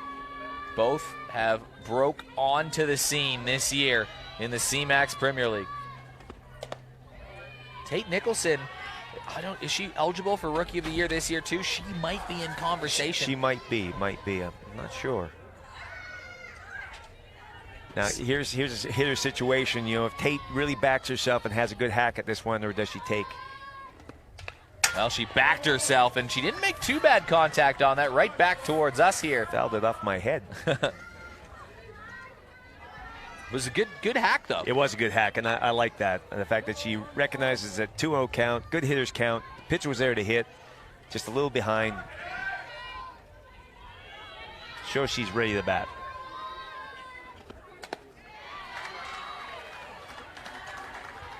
Pitch upstairs again, evens the count up at 2s. Durham walked the leadoff batter. Trying to go down in order since then. That ball well in the dirt. Tonkin fighting it. She can't wager a throw, and now a base hit will tie this ball game. Yeah, temporary runner there, Sasha Penglay's fairly quick. Had a little look and waited, made sure that ball got away before she took off to third. You don't want to get yourself thrown out running to 3 when you're already in scoring position at 2 with 2 out. Tate Nicholson rolled over to first. Sure-handed Riley Moore makes the play, and Ollie Durham walks the first batter and then gets Glenelg down 1-2-3, and a strikeout mixed in them there as well. And Ollie Durham holds her nerve and keeps it a 1-run game. Well, you look at the first batter she walked there in Yo Grauer, like you said, that's the danger. And then she took her chances with, the 5-6, but then into the 7-8-9. Well, when Glenelg bats next, it'll be the 6th inning, and they are going to have to push the go button. And I say that because there is 1, 2, 3, 4, 5. There's 5 batters between them and Yo Grauer next. So Yo's going to have one more at bat guaranteed. It's just, are there going to be runners in scoring position? Well, that's a good point. And you've hit the nail on the head. It's going to come down to their 8-9. Can they get it back to the 1-2-3 and get Yo Grauer back up? Although this part of the game may decide how this game is won as well. It is the 2-3-4 part of the lineup for Sturt. Last time they were up, Tonkin single and advanced the runners, forced a 1-3 split. Bell White, double, cashed in 2. Maddie Cameron, double, scored what is currently the go-ahead run. Yep, second time they've seen Grauer, but as I pointed out, I believe she's pitching herself into form. Didn't help me out with that pitch, though, Joe. You basically bounced that one. But I think she's actually pitched herself into form here, and it's going to be tougher to get hits off her now. And just a bit of a stoppage here because that one hit Horton. We get a replay here. It bounced and got her. Look at the C-Max replay. You walk us through that, Bill, and I'll walk us through the action. Yeah. Pitch on the upstairs was got called her on the ups, the catching shoulder, and probably just missed the padding. So she probably took one right up there in the delts. It's probably hurting a bit. Got a bit of dead arm happening, but she's still able to squeeze that glove. Opportunity, part of the lineup for Sturt to try to provide a bit of a getaway inning here in the elimination final. Knocked over to second, and that is well trapped by the youngster. Tate Nicholson makes the play, takes a base runner away for Bell White. Yeah, that's a hot shot. It's hit very well by Tonkin, and a couple of bounces, but Tate stays down, finds the ball, and then just a nice routine throw across after that. Bell White's 2 for 2, a single and a double with a pair of RBIs. The Olympian has come up money today. Sure-handed, 3 plays in the field she's made as well.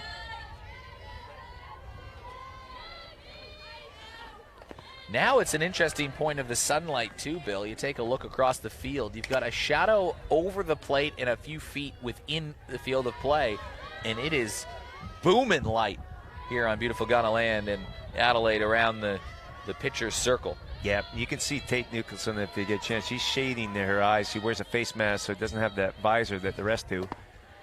And that makes it tough. It doesn't allow you to get in a good position to start. Any little sort of half fly balls, the high ones should be handled. It gets above the sun, but these little half liners might be trouble for the fielders. Crack to left side, and Bell White is 3 for 3 in a final. And that ball slips away as well, and Bell is going to be able to advance to 2. So Bell, one of the best base runners. First of all, she's not worried about any sun here. She just crushes this ball past the left side, diving Courtney Shepard. But that throw back into 2, short hops and skips away. Bell takes the aggressive turn here, and the moment this ball gets away, she's off. Now it's a runner in scoring position, and Maddie Cameron, is she going to be intentionally walked or not? They won't. Yeah, I thought for a moment they were there, but nope. 29 run batted in this season for Maddie Cameron. 446 average, and she struck out once all season long. First pitch ball there, and last time Cameron was up with a 2-0 count, she delivered. So you don't want to fall behind unless you're trying to put her on. Ball in the dirt there, wild swing. Her RBI double in the third inning is, as it stands, the winning run. Perhaps a few more twists to go over the final 2.5 innings. 2-1 count. Grau working down and then back up with that rise ball, trying to get her to chase. So I'm just feeling the wind pick up a bit here, and wondering where I think it's blowing across, but whether she hits the ball up in the air, it's not going to carry as well as it should. 3-1 count. Now they're going to try to get Bellwhite at third. She got her! What a throw! Wow. Horton to Shepard, and the Olympian is down. Wow, fantastic throw. Bellwhite not going anywhere, No. though. She's asking the umpires to talk about it. Adams is asking the question whether he has a better view or not. I think from my view, looking down the line here, the throw had to be perfect, and it is right at the bag. The only question is, it past the bag and Bell slides in front, or did she slide into that? Tough to tell on those replays. And, you know, that's going to be tough to overrule. She's out.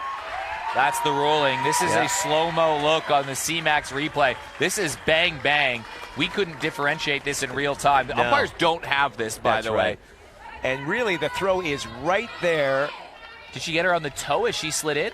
And the only question and why Bell's asking is, if she slid in front, never got tagged, but from that Nikki Wong at basically at third base, she sees that ball caught and the slide comes second, she's got to call out.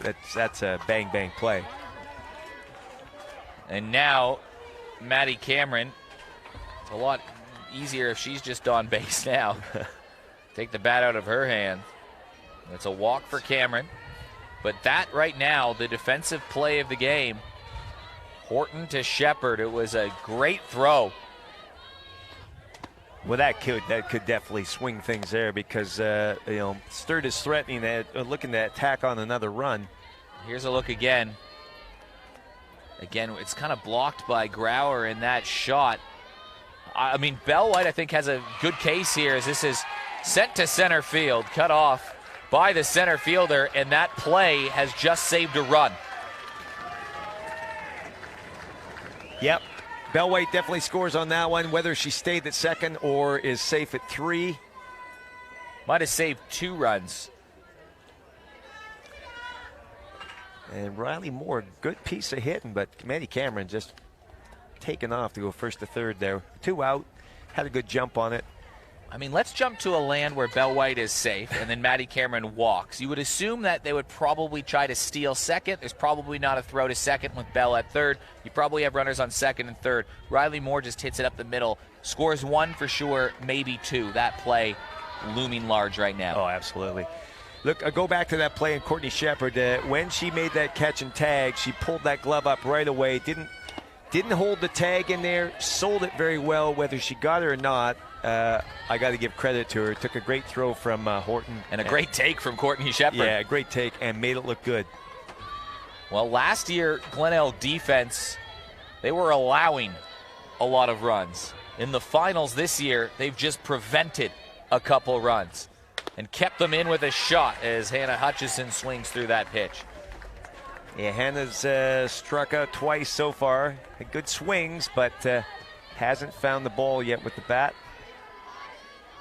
Can this be the time?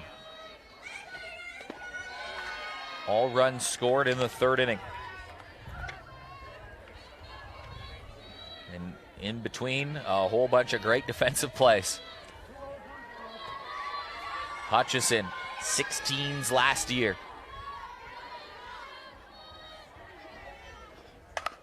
Grounded over towards second, and Nicholson. She's had to make two nice plays this inning. She comes through both times, but the standout, Horton to Shepard to get Bell White out to save one, maybe two runs, and keep Glenelg within a swing of this game. Oh, that's looming large. That is a big play. And again, that's a play where Bell, 99% of the time makes that, and she probably still feels she's safe there. As we watch Tate stay low on the ball and just make a nice little routine play. A little worried about that underhand feed. Those ones tend to go over first base sometimes.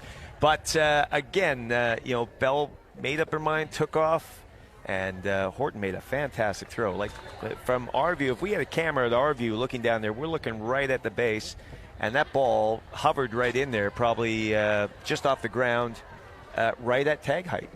And just even the respect from the umpires giving that to Bell White to talk about it, where she slides in, says she's safe, and then they call her out, and Bell says, "Nope, you're going to talk about this." Just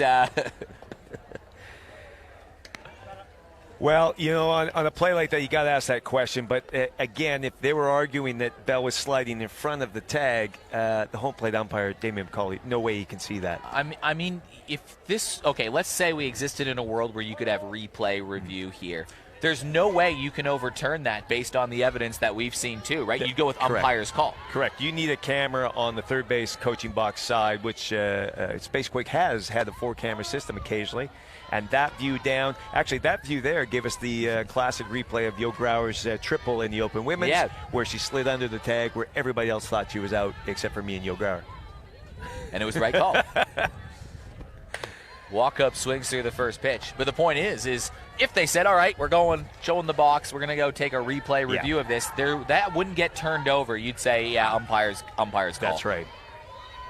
Tough game to umpire down there. That was a good call from the umpire in a huge situation as well.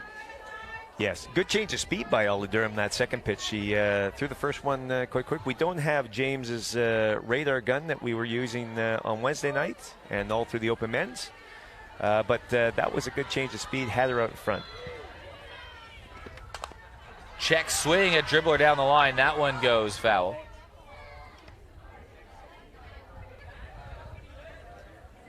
Olivia Durham has had to pitch some big innings this year in her rookie season.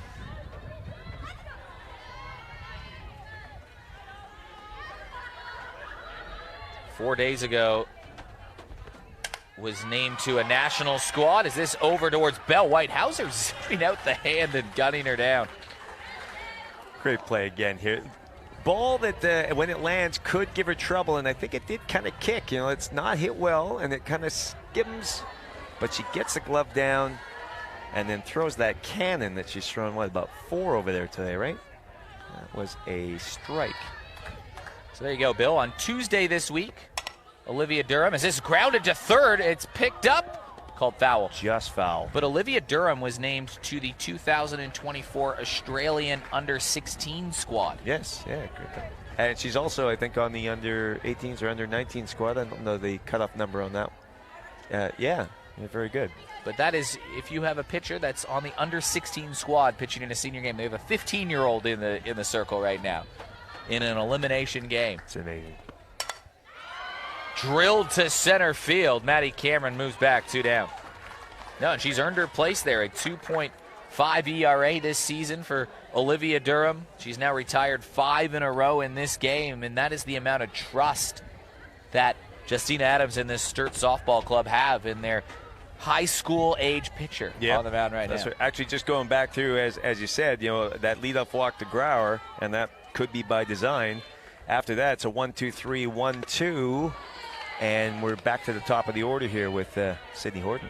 Yeah, that bottom of the Glenelg lineup, 0 for 8 with a walk. Now, there is an RBI credited to Sophie Kinnear as well, but if this game's going to extend, top of the lineup now has to come through. Horton up to bat right now. As she goes down, it'll be the 2-3-4 in the 7th and final inning. These are not timed games. If we were on a regular minor round game, it's no new innings after 85 minutes, we'd be saying this is the last crack for Glenelg. But we'll have another one in the 7th. I have to say, I haven't looked at the clock once until you just mentioned that, because this game is so riveting. I mean, it is a good battle, which is what we called. I thought for sure that we were going to have a really close game. It could go either way, and it still can. Scoring has come in just the 3rd inning. Glenelg scored 2 runs. There's been some big coaches' decisions. There's been pitching changes. There's been stars being stars. There's been unsung heroes, big defensive plays. For Glenelg, it was Sasha Penglaze opening the scoring and Sophie Kinnear with the walk, and then the connection between Horton and Shepard defensively. For Sturt right now, that woman, Ollie Durham, a big storyline. It's a walk, though, and you probably wouldn't pick Ollie Durham at the beginning of the season and say Sturt season on the line. They have her on this circle. She deserves to be there, but I'm saying it's an amazing storyline. It is an amazing story, yeah. And now Bree McGee with a runner on. Bree McGee had that single up the middle last time. She passed diving Bell White to out to center field. Again, she's a good contact hitter. This has been kind of textbook Durham, though. She starts her at-bats low each time and has been working her way up the zone. Just missing those calls, just not quite painting the edge where she wants it or where the umpire wants it. McGee swings that one up. It's good to see the work on the scoreboard out there. I don't know if you noticed. I don't know if our cameras have picked that up, but KT was out there rigging up the light system, and they've got numbers and stuff to put up because the electronic scoreboard hasn't worked out there. And oh, there we go. Fantastic job. It's our own Fenway Park. Yep. Manually operated. Thanks, KT. When I was a kid, we used to line up to operate or put the numbers up on the scorecard. So, have something like that and have an opportunity. Maybe they got to make it a little bit safer for, at the moment, they're just climbing up ladders. They can't really have the kids on it, can they? I would love to operate the scoreboard out there. Well, low again. From 2 outs and nobody on, 2 straight walks, and Courtney Shepard. She hit .348 this season. She's going to have an opportunity to have a swing to tie this game. More importantly, she has that runner now moved up into scoring position. With 2 out, that runner at 2 can take off. They don't have to wait and see if it's caught. Anything that makes it to the outfield, aside from maybe right at Maddie Cameron, who has a cannon, good chance of scoring that run. Well, these are the fine lines of softball that you love right now for Glenelg. You have your 3-4 batters up with runners on first and second. If Courtney Shepard delivers a base hit here, well, then Yo Grauer comes up and Glenelg could go in front late and advance to a preliminary final. However, if Courtney Shepard goes down here, well, then you get to start the inning with Yo Grauer and nobody on base, which is perfect for Sturt. Yes. So it's either dream or nightmare scenario depending on this at-bat right here. That's you've nailed it right there, because if Yo starts the next inning, they could do what they did last time. They could walk her for her 4th straight walk of the game. So it all comes down to Shepard here right now to keep it going.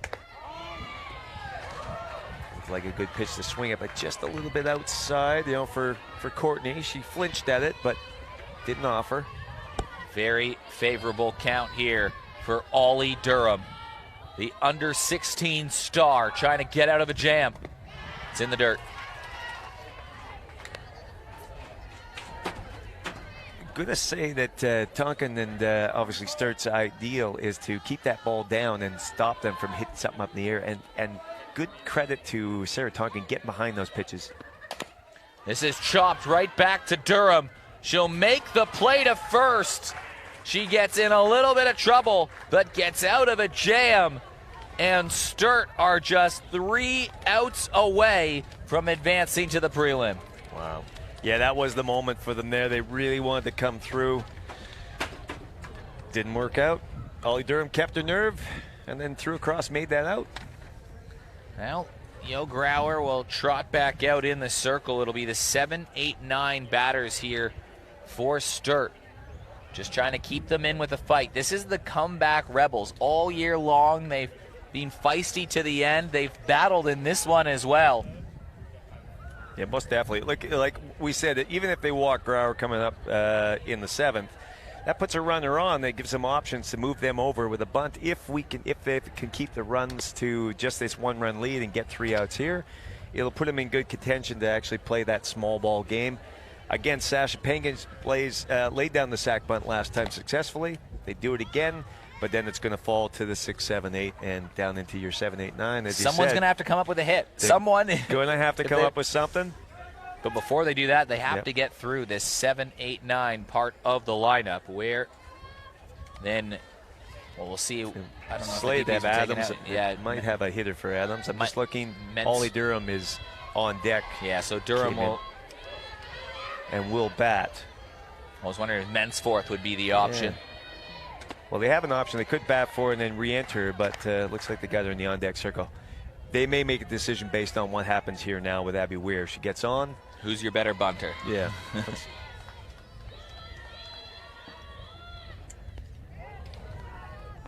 Well, we asked early who's 7, 8, 9, who would get that done, and you look at Abby Kennedy at batting 9 today. She's had a walk and a hit, and her walk scored one of those runs in the 3rd inning that got the party started. So that is literally the 1-run difference in this game so far. Yeah, and no hits other than 1 walk for Sophie Kinnear back in the 3rd inning. From the bottom of the lineup for Glenelg. Bottom lineup. Abby Kennedy having a big game at 9.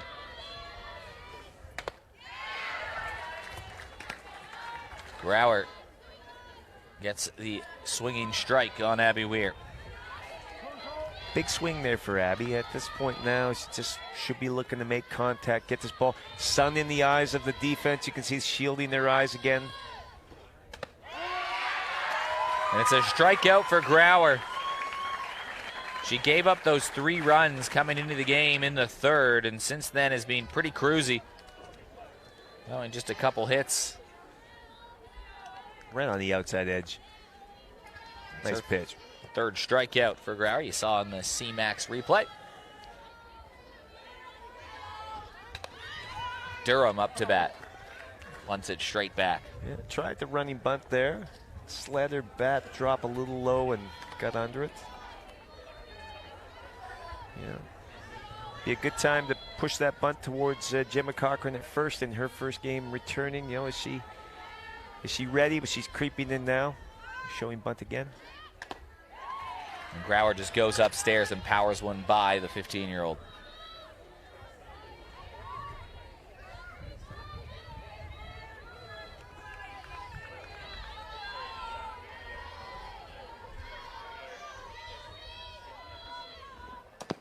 Swings that one in the dirt. I think she got a piece of it for a foul ball. Yeah, she must have just. She didn't run right away. Damien called foul ball. The moment she swung and didn't run, I was thinking, should be running. Must have just got enough of it.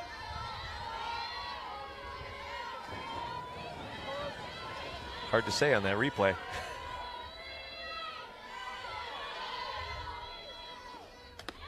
That ball way up. Yeah, I was expecting upstairs, but that one was on another level, wasn't it? 3rd floor. In the attic. Third floor, yeah. In the attic, upstairs where Norman keeps his mother. Remember that one? You watched a bit of Sports Page back home, maybe? Yeah, a little bit. Yeah. Well, she blows one by her inside, so 2 strikeouts to start the inning. Abby Kennedy, what a great game she's had. She is 1 for 1 with a walk and a run. She just got a stolen base.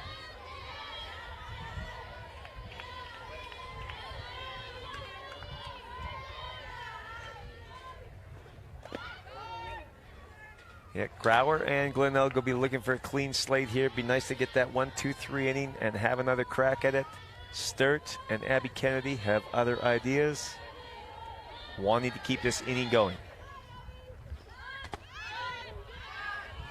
Well, she's worked her way in a hitter's count, Abby Kennedy. It's the first of 2 games happening on this field today. The 1-2 game, the Page playoff, as they probably would have called it in curling terms. Winner goes straight to the grand final. Sturt Port Adelaide versus West Torrens tonight. The loser of that game will play the winner of this one on a preliminary final on Wednesday night. I'm pretty sure we'll see Engler tonight, but for West Torrens, will it be Trzynski to start? Or will they hold her back and bring her in later? I think you have to go in the recent history of that game. I think you just want to win and just get to the grand final. Because the team that has lost the 1-2 game the last few seasons has lost the preliminary final. And Grauer battles back to 3-2 after 3 straight balls.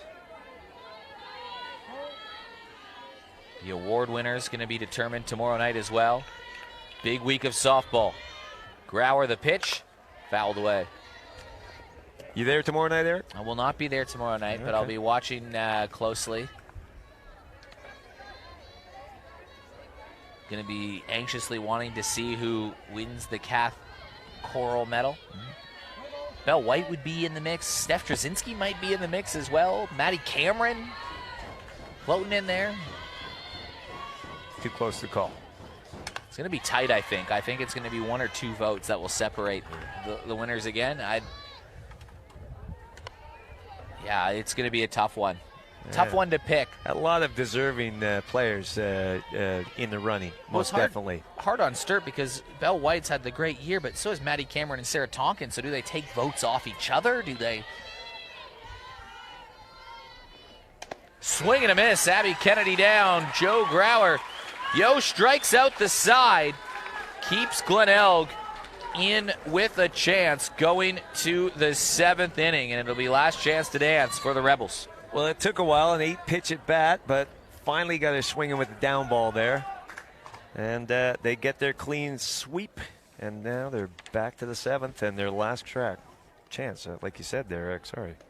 Yeah, Yo Grauer, there you look. There's the awards night tomorrow. It should be a fun one. There's a few awards on the table over in the Hills Function Room at Club Marion. There's some sneaky dark horses, I think, in the Cath Coral medal, too. I think Regan Diaz is going to probably pull pretty high as well. It's a possibility. She had a fantastic season, and I'm biased on that one because I got to see her every day in the games they're coaching. But, yeah, she wouldn't be a non-deserving winner if she did pull that off. On a team that, it's on Sturt, there's a few players taking votes off each other. I mean, when Seacombe won, usually Diaz had a big game, so. That's true. Also worked their way into the Open Women's Stars team, went away to, where were they in Canberra this year? Yep. Had a good turnout there. Batted well. Port Adelaide, you have players like Brie Marcelino. Jess Golden is the defending winner. They're all in the mix. I think it's going to be tight. Lana Kaesler had a big year this year on West Torrens. Batting very well and playing well at shortstop. Brie Marcelino at shortstop also. Very incredible plays there. Looks very good. The votes will be tight, but right now this game is tight. It's the last chance for Glenelg. They're down a run. All scoring has happened in the 3rd inning. Glenelg had a 2-0 lead at one point that was quickly washed away by 3 runs for Sturt in the bottom part. Olivia Durham came in at the start of the 5th inning, and she's bent a little bit, but she has not broke in her 2 innings so far. No hits against her, although there's been 3 walks. So 2-0 already, the Grauer. It looks like they're trying to keep it away from her again. This might be the time to pitch to her. You lead off walk and you give them that opportunity. 3 straight balls here. It looks like they don't want to let her do the damage. And they take their chances with Penglaze, Kinnear, and Nicholson. 3 walks so far for Grauer. As we go further too, that sun factor is again changing all the time here for the defensive team. Well, Grauer is aboard for the 4th time today. But what sort of sums up Glenelg's afternoon is she has not scored yet, Yo Grauer. She's going to have to score if Glenelg want to keep their season alive. On-base percentage of 1,000, batting average 0. No at-bats.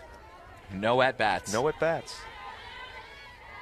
Penglaze up to bat now. First pitch strike. Will they bunt here? They did that last time. Penglaze laid down a bunt. Just looking down at Nat Brinkworth there at third base, and she didn't put any signs on. She just gave her the hit away sign. Penglaze had the RBI hit with bases loaded back in the third inning. They intentionally walked Grauer, loaded the bases with 2 outs, and Penglaze turned on one to cash in a run. But from 6, 7, 8, 9, no hits today for Glenelg. That surely has to change if they want to win. Penglaze goes after one, 2 strikes on her, fouled away. Sarah Tonkin again getting down and blocking that ball. Any of those balls get through, suddenly Grauer moves up, next base, and she's in scoring position on a freebie. Tonkin, great job behind the plate today. Knocked up the middle, it's a base hit, and it's bobbled to center field from Cameron. Yo Grauer's going to third. She's gonna stand up, and it's runners on second and third. Wow. The Battleback team is making a go at it. Great hit. A rare misplay from Maddie Cameron. Yeah, Maddie Cameron got there early, and it actually kicked back a little bit on her. And there was no way they were going to third on that one until that ball gets off of Maddie Cameron. You can see Grauer had stopped at 2 and then had to kick it into gear again to get over to 3. How's the feel from Coach Brinkworth to say the textbook says bunt in that situation? Yep. Bottom of the lineup isn't grooving. We're going to let a woman who's got a hit already swing away. And now the tying run at third, the go-ahead run at second. But it's Kinnear, Nicholson, and Walkup due up with no outs, and none of them have hit so far in this game. Well, that has to change. In baseball circles, sometimes they don't want to play for one when you're the away team. You play for the win, and you let them go ahead and hit because you could tie the game and then give the other team a shot to win it. And that's exactly what they did there. They went ahead, swung away, and 2 in scoring position with none out. The comeback Rebels all season long. Multiple walk-off wins, multiple come-from-behind efforts. They've always done just enough to stay in games. The team that won't die. Infield in. This is grounded, charging on is Belle White. She holds the runner, it's in the dirt. The bases are loaded. White did do a good job of saving the run, but it was a quick throw, and now the bases are juiced. Look, did everything she could there, charging, played that ball, looked the runner back, and threw on the run. And just a bit low, and Riley Moore just quite couldn't dig it out of the dirt that time. Tate Nicholson. Don't know whether they scored that an error, an infield hit. I can't see. Possibly an infield hit. The amount of coverage that Bell had to run to get that and throw it.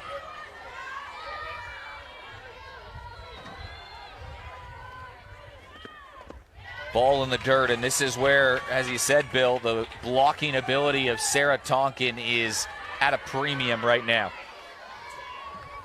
Yeah, you can't throw that many balls down to try and get your batters to hit the ball on the ground and not have faith in your catcher, and she's done a fantastic job up there. And that one misses. A nervy call, a nervy take from Tate Nicholson. And it is a 2-1 count, and there's a little smirk from the youngster. Ooh, looked pretty good on the replay, but dipping a bit low.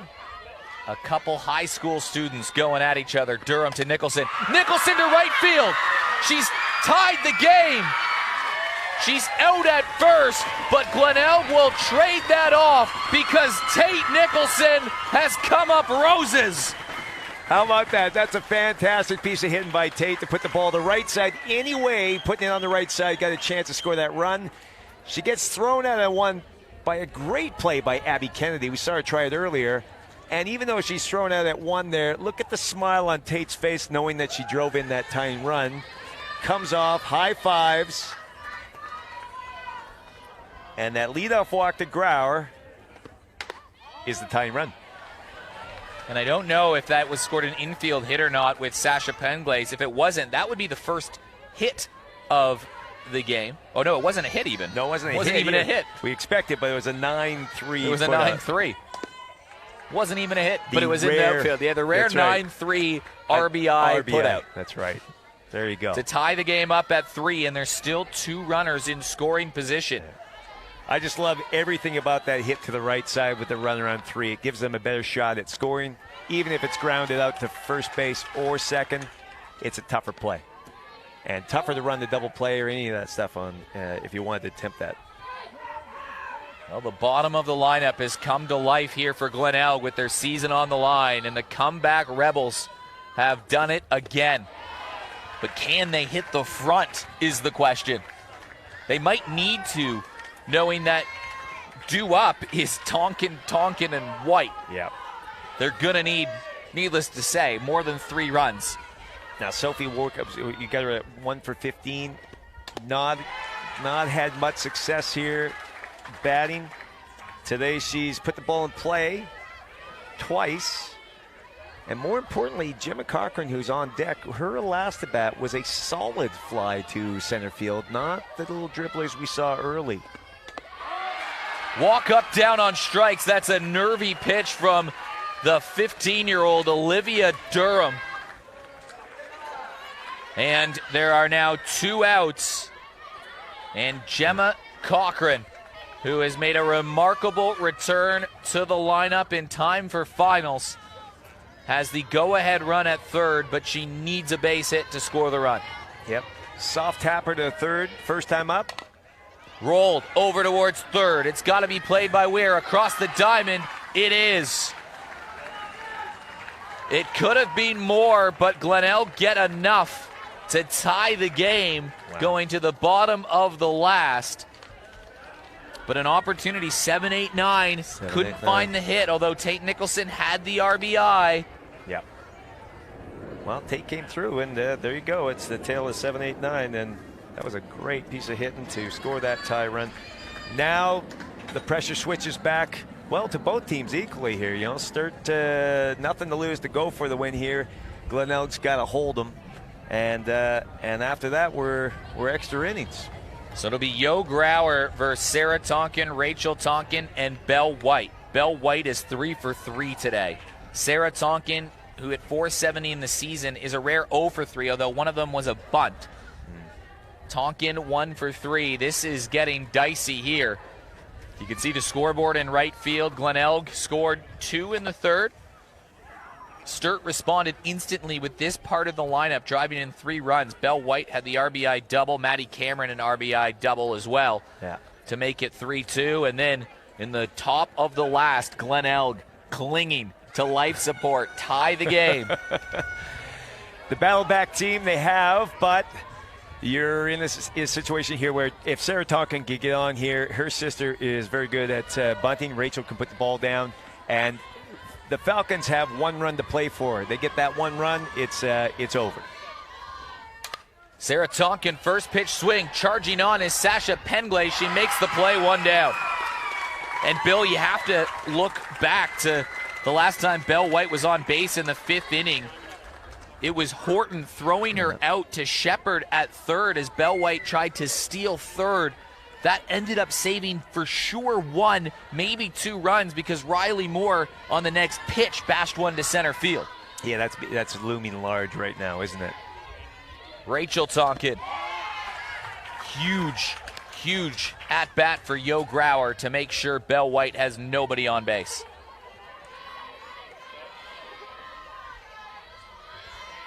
Even with nobody on base, you'd be worried about facing Belle White in this situation, wouldn't you? I think you're always worried about facing Belle White. And Maddie Cameron as well. Tense times in the elimination final here in the CMAX Premier League. It has been a dandy. Pop straight up. Horton, 2 down. Well, a foul fly ball straight back up. This one was a much easier task for Horton behind the plate. Didn't have to come all the way back to screen. And nice and secure, puts that one away in her glove. And the bases are clear for Bell, and if Yo Grauer can get her out, then all of a sudden the favor almost shifts to Glenelg, who up their top of the lineup due up. Well, anything can happen if they get extra innings, but yep. But we're still a long way from extras. We're 1 out away. 1 out away. But there's a lot that can happen with White and Cameron, the two women here up for Sturt. It's a 1-1 count. What a game. Hopefully sets the tables for what should be a dramatic finals week. Well, the game's been so good, I would be glad if it continued. Hard hit ball. Barreled that one up just a little early. But I would be glad if this one continued. Wouldn't you, Eric? I would be glad too, because we got to figure out if that was ruled an infield hit or not, because as in my scorebook, if that was an error, it means that Ollie Durham allowed the run but hasn't allowed a hit in this game. Oh, okay, yeah. I would think. I haven't checked on that. We'll check. We'll see if it's even relevant based on this at-bat right here. Correct. It might be a moot point. Fair enough. But right now, Grauer locked in a battle. The woman that's being part of a big turnaround of South Australian softball in Yo Grauer versus the woman that's been the face of South Australian softball in Bell White in an elimination final. Wow, it's a ball. Wow is right. And the turnaround of Horton to have a look at the home plate umpire. Grauer's face says it all. She dialed it up, too. Want that one. I don't think she swung, but whether or not it's a called strike or not, I couldn't see location. White to left field. Moving back. Extra innings. Wow, that's a long fly ball out there, and Sasha Penglaze looks very sigh of relief as she watches that one into her glove. That was crunched. It was just one of the cases where it was right to a glove. Yes, after getting Bell to take on a pitch that's questionably close, they got her to chase one just a little bit up in the zone.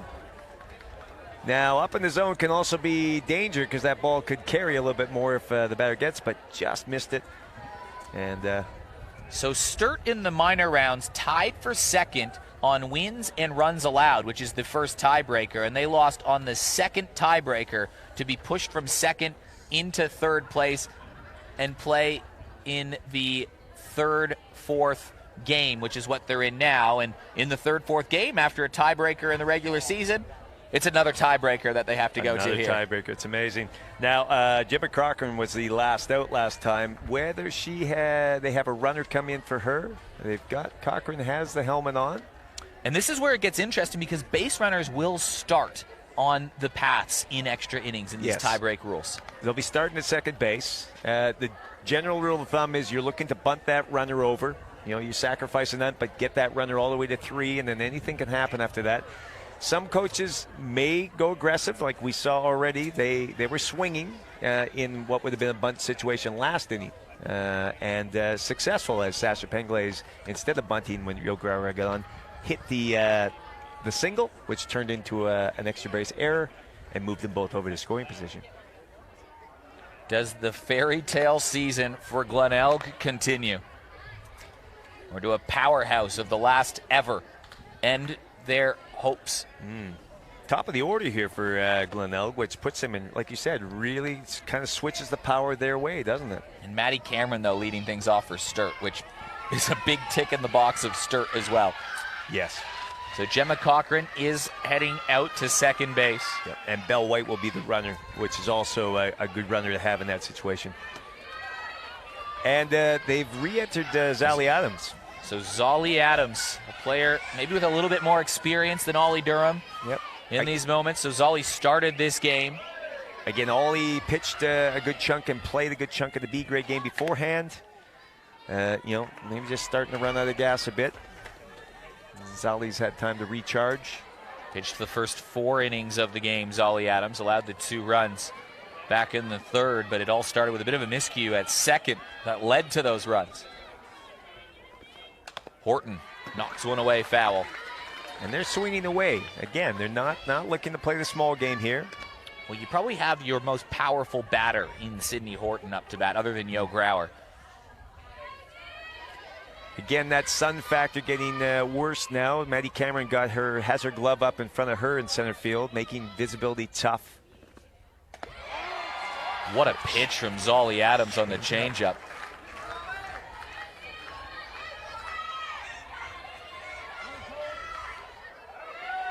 Ball and 2 strikes on Horton.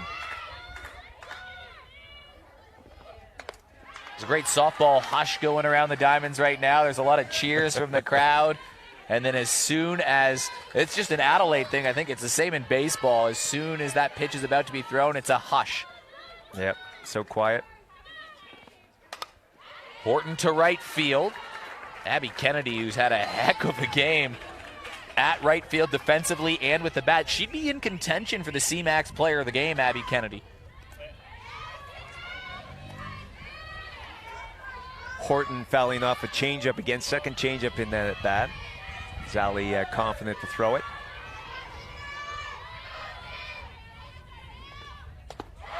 And another changeup. Got her for strike 3. A great pitch from Zolly Adams. There's been some great coaching maneuvers in this game from both of the coaches so far. Think about Nat Brinkworth allowing, in her best coaching decision of the game, was letting Sasha Pengele swing with a runner on in the 7th that ended up tying the game. And now Justina Adams pulling out a card and putting in another pitcher. Also, Ollie Durham pitched amazing. That was a great pitching change too. So both coaches, a game with big hits, clutch moments, comebacks, stars being stars, defensive plays, heroes being heroes. Tate Nicholson, Abby Kennedy, the likes of those, and great coaches' decisions. Rising stars making their plays, yep. It's had everything. It has. Now, Bree McGee has a hit and a walk in her last 2 at-bats. Struck out earlier and flew out to second. Can put the ball in play.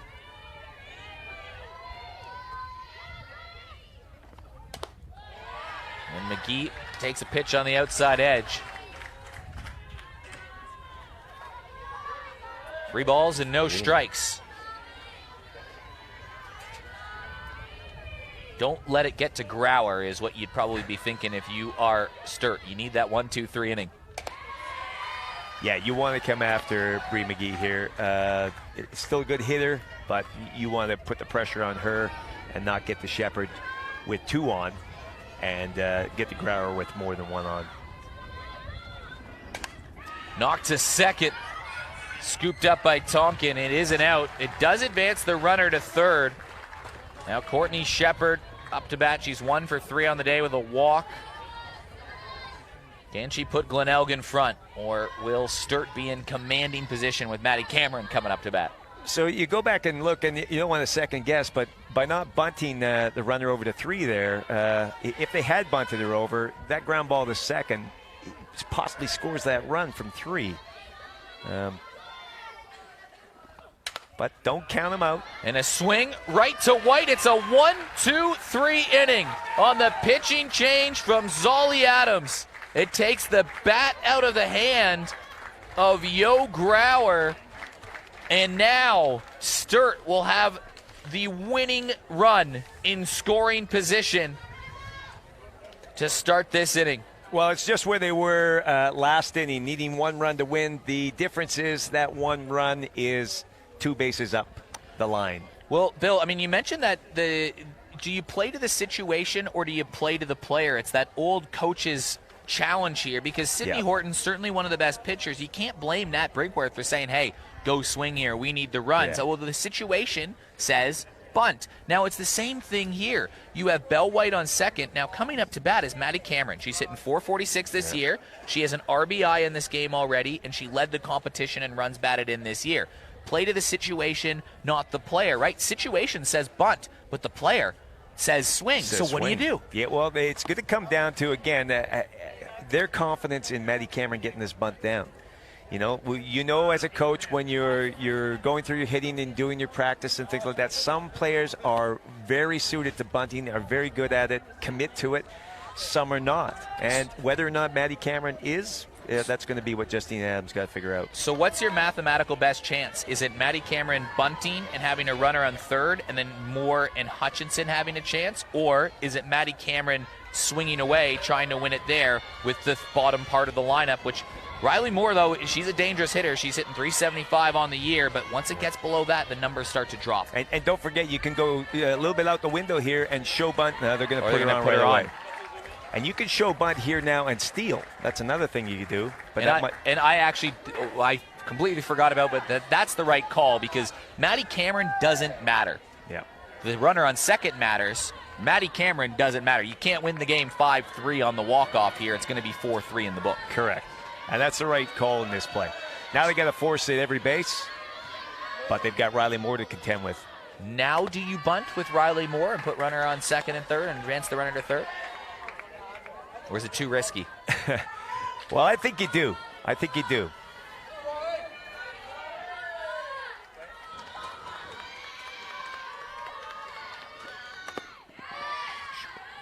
Very aggressive leads. From Bell. Yeah. And good coverage by Kinnear actually getting over to third there as both the corners came in quite aggressively. Bell had a very, very big lead, but Kinnear was there waiting. You watch on the replay here, the C-Max replay. Long lead, but Kinnear's beat her. Jammed, and Horton was having a look. That one slipped away. It's just a strike, 2 on her. So they show bunt, then they take bunt off, let her swing away. It is a bit of cat and mouse, isn't it? It's been cat and mouse since they said play ball. What a contest this has been here in extra innings. Sturt can win it right here. But Yo Grauer goes upstairs and gets Riley Moore down on strikes. And now it's in the hands of another player who was playing under 16s last year. Burst her way into the starting lineup for Sturt, is batting 6th in the lineup and hit .446 in 12 games. Hannah Hutchinson, what a moment for her. Yeah, and she has had good swings in this game. And I've seen her hit a few balls very well. Looking to put the ball in play here, something up the middle or pull it. If she can pull it, move the runners over. She fouls that one off.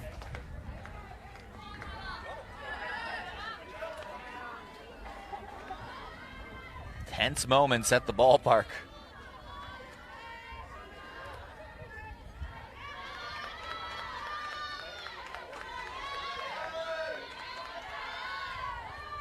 Can Hutchinson play hero? She's going to lay down the bunt. Scooped up. Well, the bunt was laid, the out was made, but there's a lot of pressure on every aspect of the game right now. The winning run is at third base. A pass ball wins the game. And Abby Weir gonna have a chance to win the game for Sturt with 2 outs.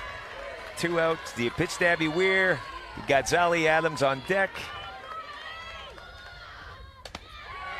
Abby Weir 0 for 3 today. She hit .293 on the season. Zali Adams was 2 for 19 on the year and 0 for 2 today. Thing I like about Abby Weir is that she can pull the ball, but she can also hit for the situation. And the situation now is get contact, drive it up the middle, go the right side. Grauer blows one by her. It's a strike.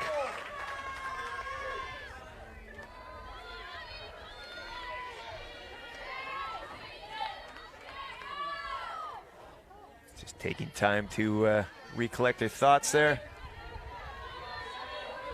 It's a very mature move, actually, for a young batter to just take the moment, say, hey, time up, get myself set, get my head right, know what I need to do, and get back in there.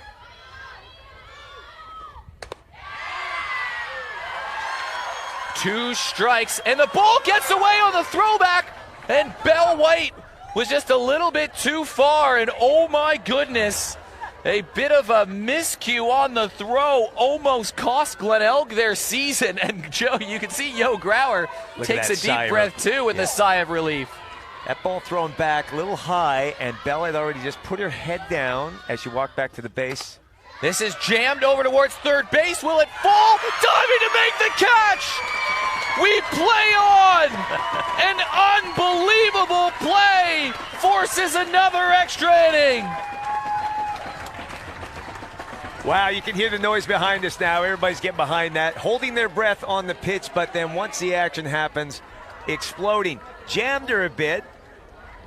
Going to come down just in foul territory, and Shepard does a great job to catch that one. That's a tough play for third base going back like that. Usually the shortstop comes across, but not high enough, not enough time, and she had to stay with that.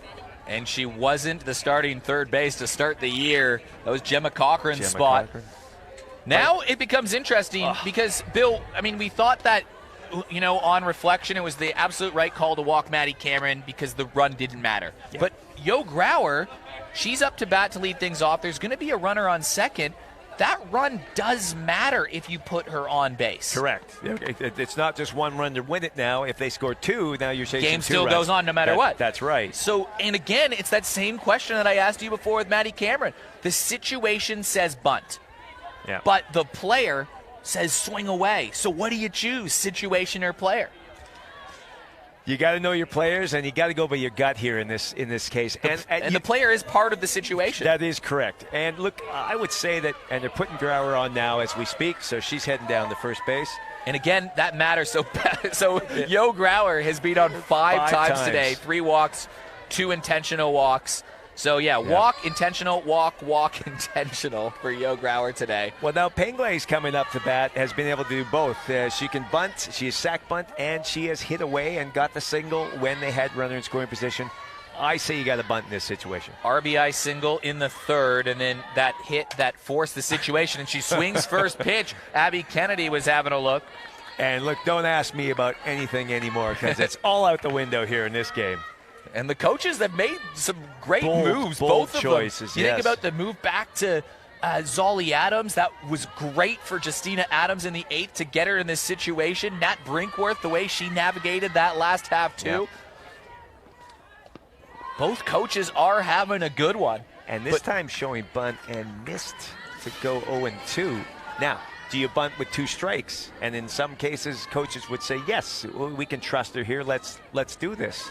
Or risky proposition, though. It is, because obviously you bunt foul with 2 strikes, you're out. She'll take a pitch up high.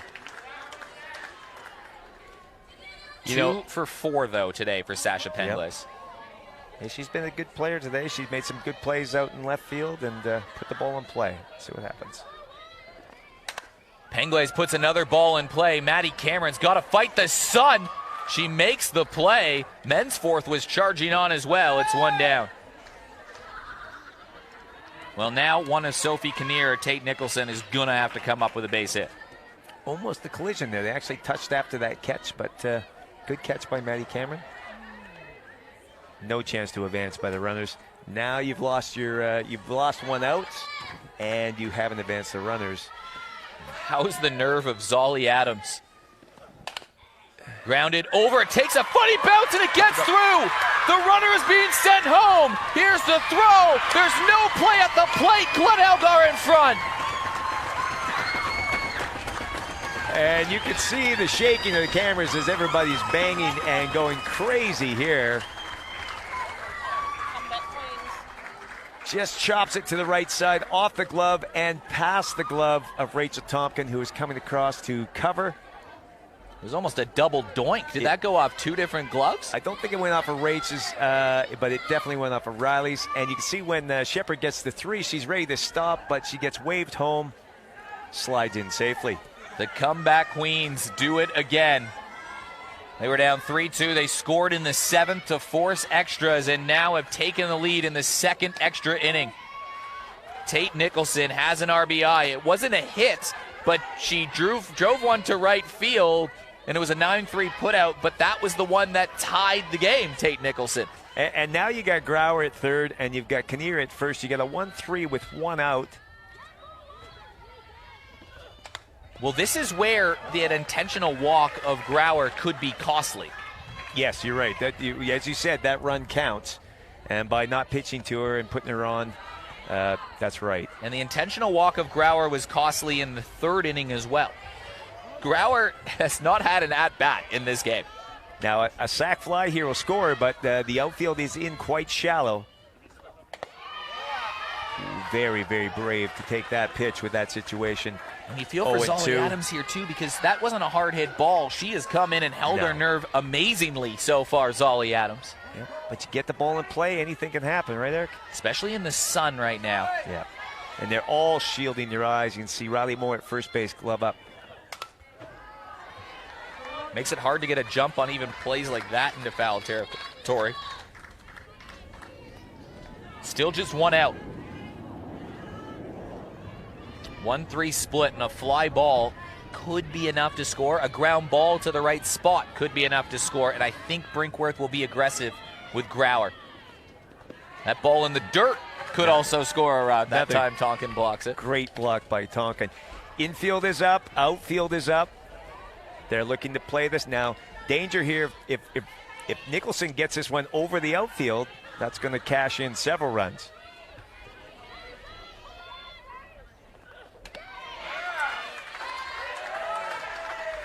Adams just missed, yeah. Just missed it again. Read my mind there, Eric. You can see the smile on Zolly Adams' face, too. Like it can't be by much. But no. Well, it's full count. Elimination game, extra innings. Ooh. And she swings at ball 4, and it's 2 down. Yep, the moment she swung the bat, she knew she chased ball 4 there.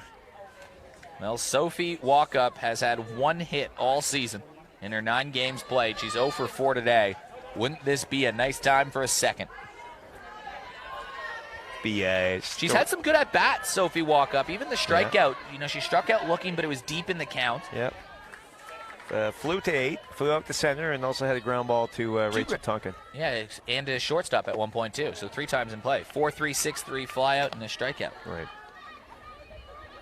So she's had some competitive at-bats today, Sophie Walkup. Is this the time for a decisive base knock?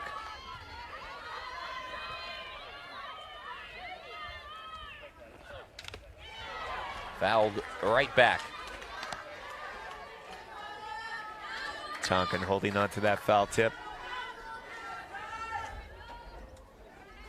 What a gutsy effort from Glenelg just to be in this position. And a swing and a miss, 2 strikes now on Walkup. Adams trying to hold firm.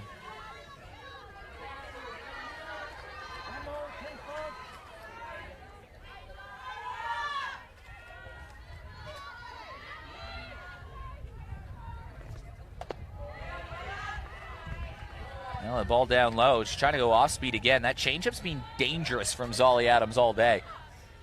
It's been working for her. It has been. It's been a good pitch for her.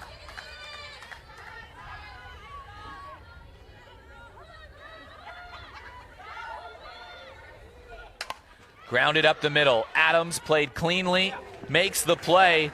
Glenelg do score 1 run, and they'll hold a 4-3 lead going to the bottom of the 9th. They are 3 outs away, but Sturt will start with a runner on second. It's been a wild one here, and just a reminder, ever since COVID, the winner of this 3-4 game has won the preliminary final and gone on to the grand final. The loser of the 1-2 game has been out in straight sets every year since COVID. So this game is huge. Huge.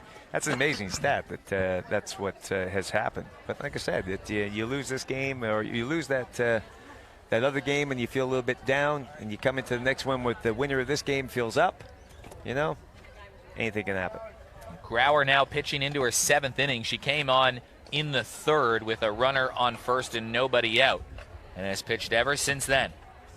She did get hit around in that first inning she was in when Tonkin and White and Cameron combined for 3 straight hits to score Sturt's only 3 runs of the game in one successive order. Now it is going to be up to the 7, 8, 9 here to get it done for Sturt, and the last out there, Abby Weir, will be the runner at second base, and Zolly Adams staying in the game.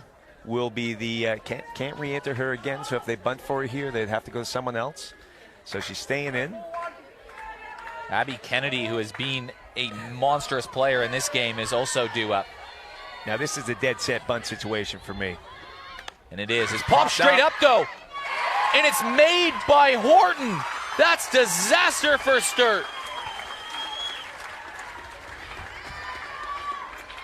Well, you'd hear Lee Hull. You can hear him say, don't bunt on the first pitch because you risk it being popped up. And that's exactly what happened. Also, Yo Grauer throwing a bit of a lifter there up high in the zone, and that forces the batter to get on top. Big moment here for Abby Kennedy. She shows bunt, and the corners are in so far.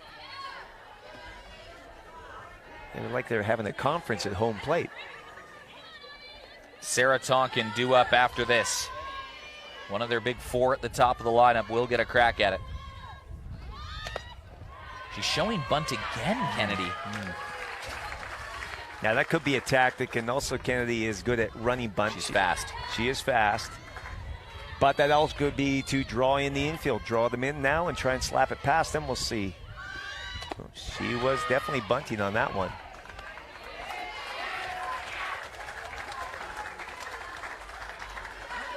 One ball, two strikes.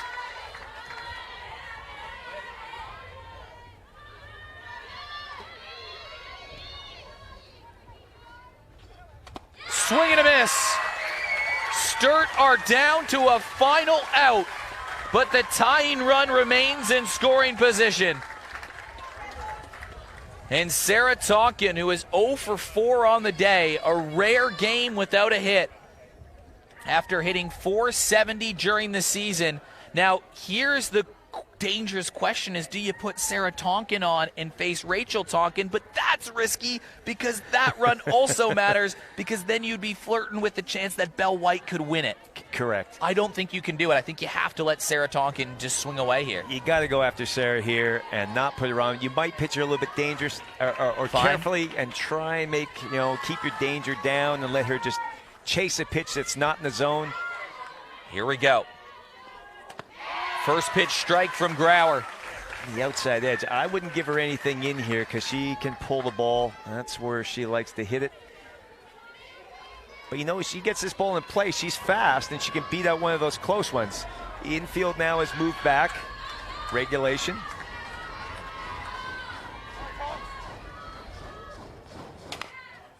Tonkin puts it in play, but Sturt down to their final strike. And you see there, that ball is also in the outside edge and even lower. And it made her chase a pitch. She didn't want to. Danger now. Watch out for Yo Grauer throwing it up in the zone, out of the zone. And she's had so many clutch moments in her time, Sarah Tonkin. She needs to come up with one here. Lays off a pitch. Change up outside.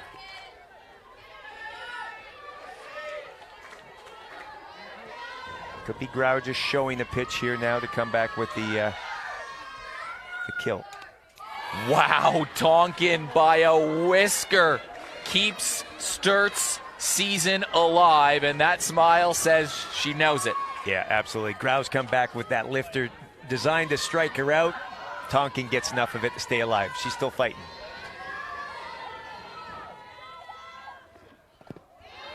And now a ball bobbled. Runner at second. She's a bit off the bag. My goodness. If you could have a camera on me right now, you'd see my hand is up saying, stay, stay, stay. Don't even tempt it to go on that one. Nice play by Horton to keep that ball in play. Almost had the other play similar to an inning or two ago, down third base. Swing and a miss.